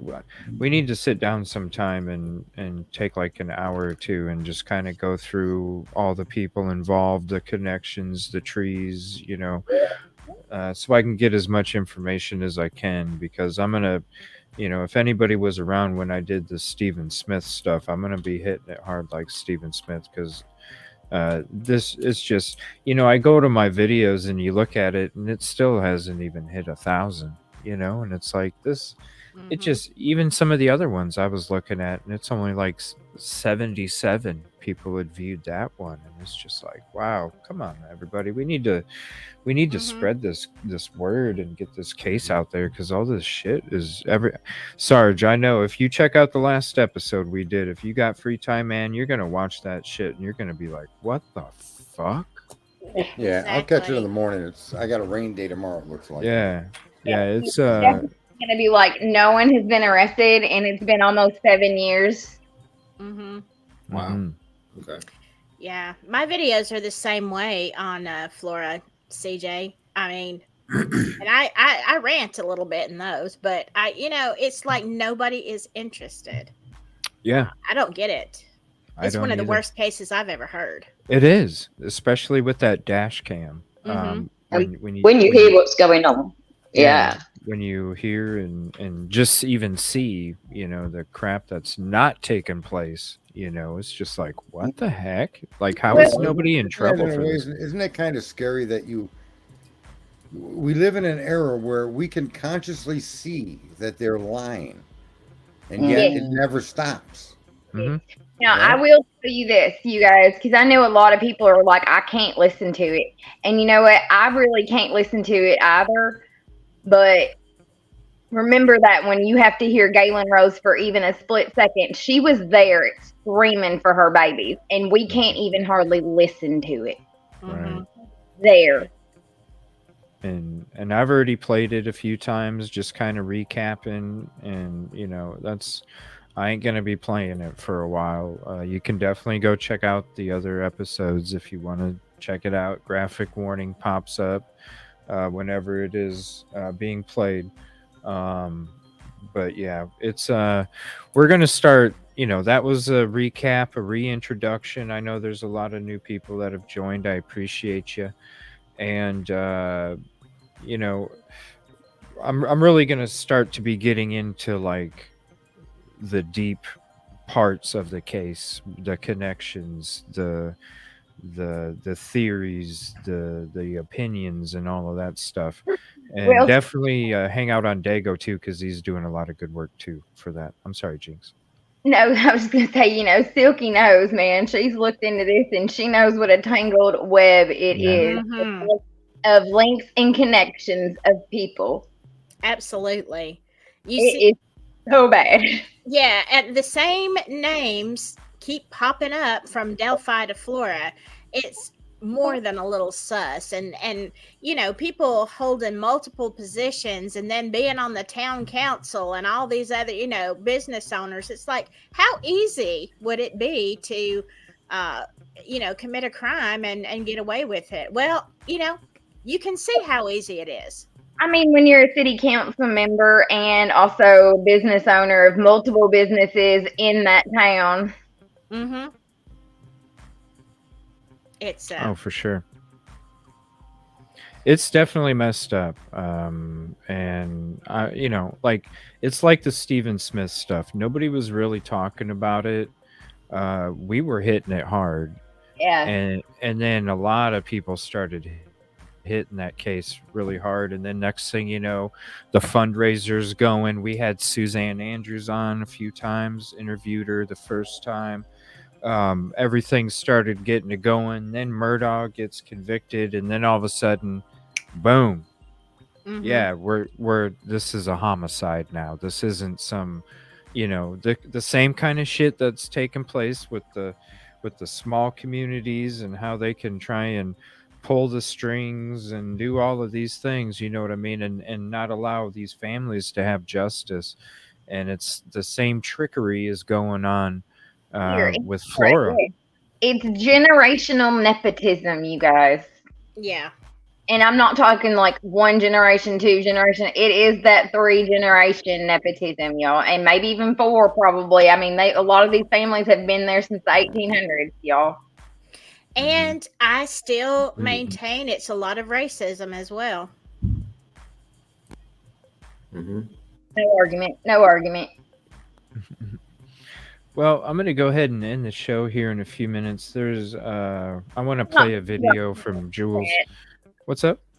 I'm going to hop down and drop some links for Flora in chat. Yeah, do that for me, please. Yeah, I gotta get going, And- CJ. Yeah, thank you, everybody. Yeah, thank Alright, you, take everybody, it for off. hanging out. Appreciate I it. appreciate Thank you, it. Sarge, It's good for hopping in and hot up. Silky See you Southern, later, very buddy. nice to meet you. Very nice to meet you too. I'm going to check out your channel, and seriously, let's plan a day where we can, Yeah. y'all come to my channel and let's talk. Let's Yeah. just talk. Reach out to me and Absolutely. let me know what love your that. schedule is, and we'll get it set up for sure. Yeah. It's a great, It great was time. nice over meeting there. everybody in the room. I'll talk to you again there, Yes. burglar. Nice to meet you, Sergeant. Yeah, no problem. Just don't call me. Just don't call me co-burglar, okay? Yeah. Well, it was nice to meet you, Mr. Octillion. So Yeah. Nice to meet you. You got me. I'm subjugated. I'm out of here. Thank you. Appreciate you, man. Thank you for hopping up. Appreciate it. All right, yeah. I gotta go too, guys, but I'll see you soon, okay? Thank you, buddy. All Thank right, you. Bye. Take care. Good night. Bye, everybody. Be safe out there. I will, man. Oh. Yeah, thank you so much, everybody. we're the last hangers on. Yeah, we're gonna watch one more video. One of the best YouTube channels out there, Jewels of All Trades. So I'm gonna share a video. People in chat were mentioning it, and we do love her channel here. So thank you so much, Lisa, and everybody else for the kind words. I appreciate that. And please, if you have a few dollars to spare, get yourself a t-shirt, please. It's one of the main things that I've been trying to promote on the show for the last week. We are up to, I think, our first 2 nights that we did the show, we sold 15, and I think it's up to 20 now. Dago had a show a couple days ago, so they sold a couple more.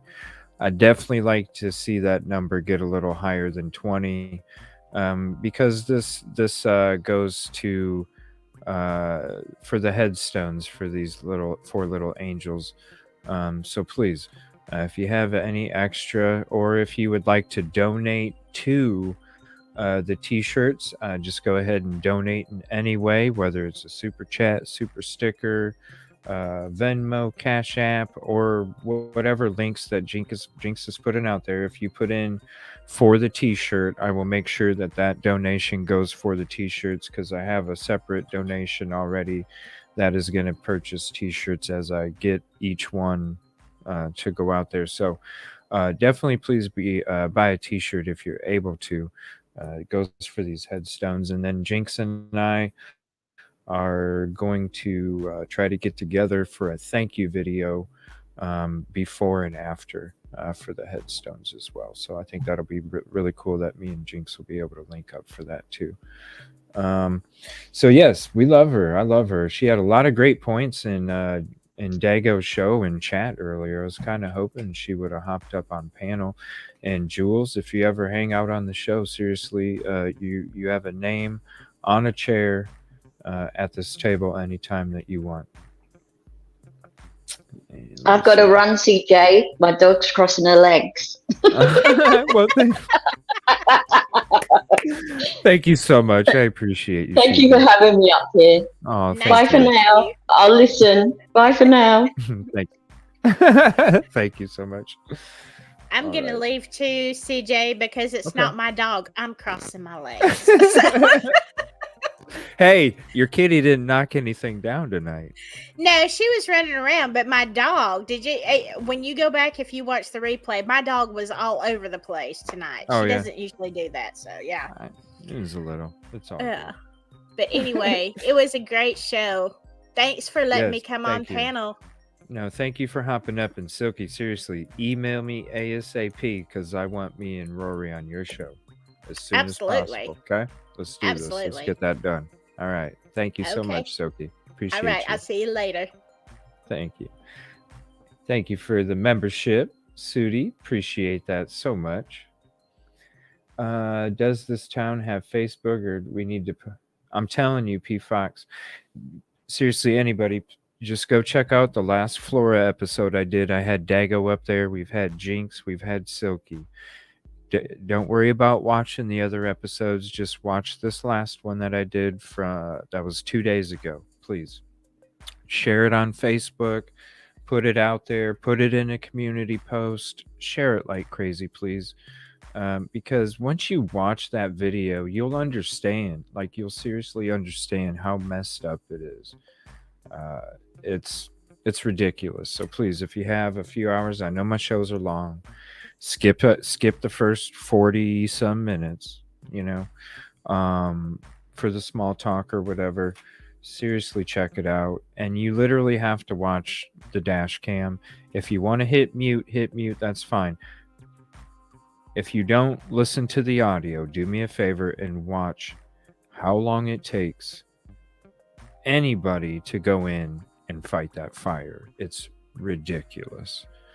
Okay, so we're going to get to this video here real quick, and then I'm going to go ahead and end the evening. Jewels of all trades, true crime. Love your show. Please hop on anytime. I love your theories, thoughts, and opinions, and most importantly, your passion for these cases.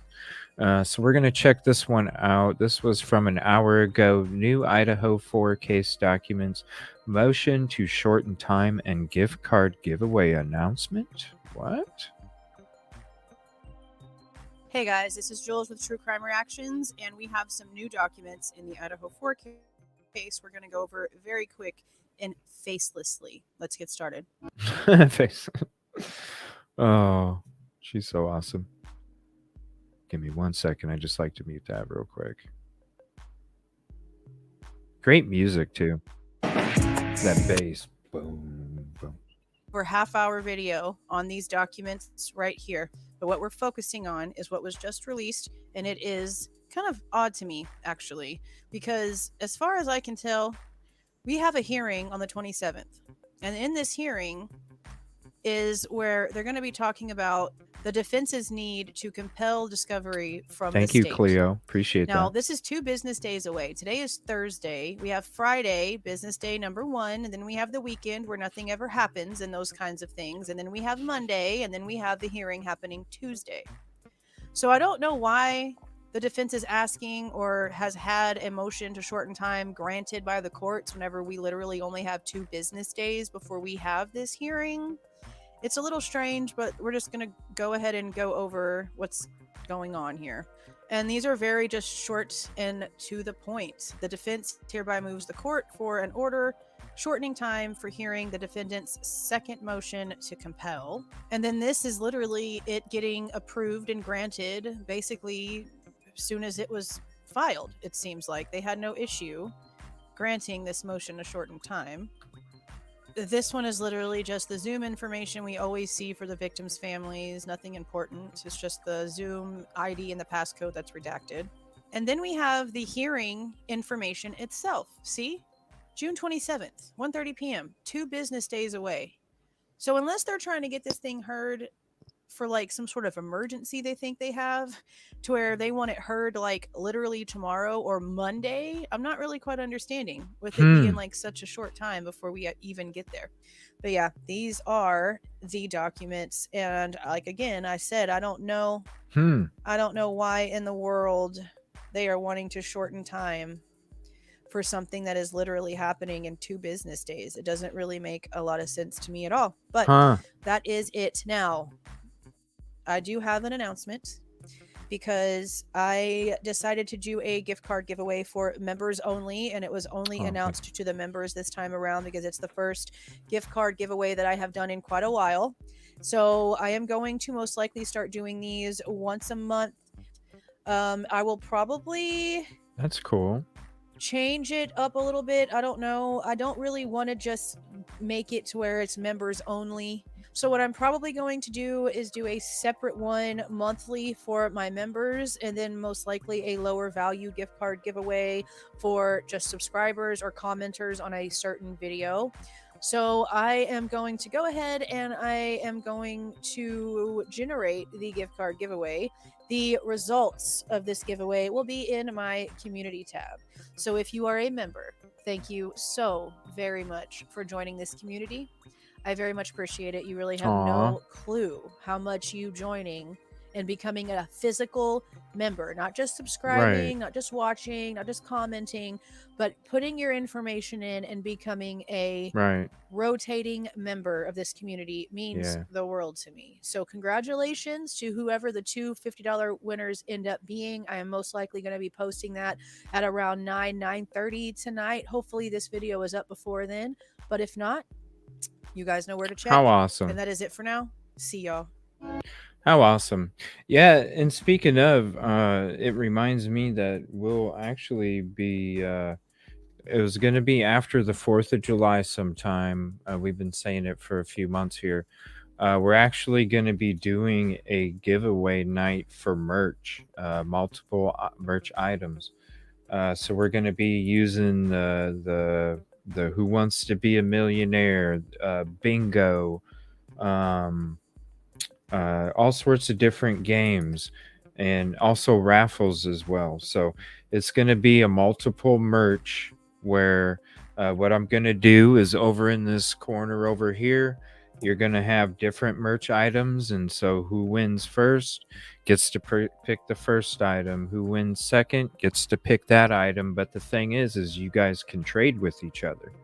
So if you pick something at the beginning of the show, if you win and then you kind of decide that you want something else, well, then maybe you can work out a trade before they get sent out with somebody else or whatever. You know, hey, I won a couple games, I won a couple items, how about I trade you these two for that, you know, whatever. So it'll be kind of fun. I'll let you know as it gets closer when that exact date will be, but it will be sometime in July next month. You know, just to give you guys a heads up and let you know.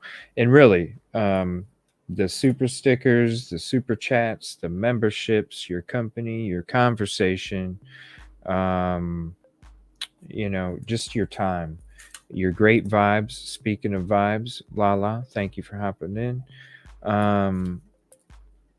You know, it's you know, I appreciate all of it. I really do. And everybody that hops up on panel too. Thank you so much.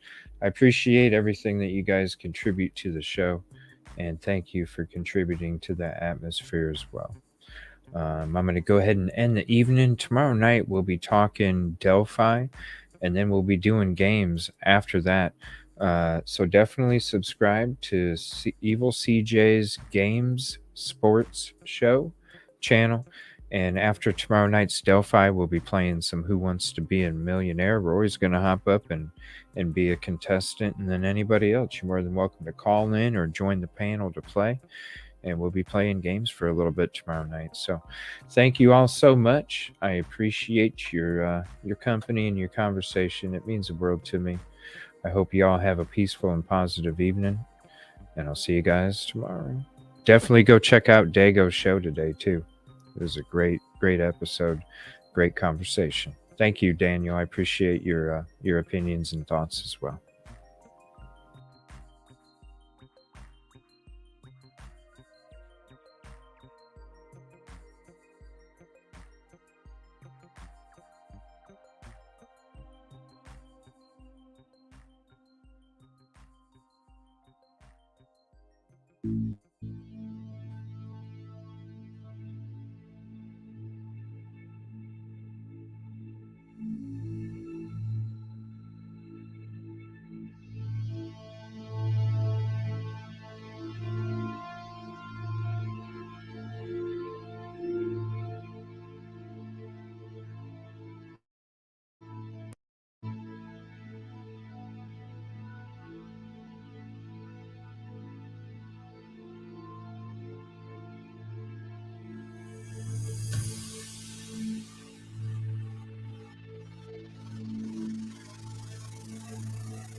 System malfunction.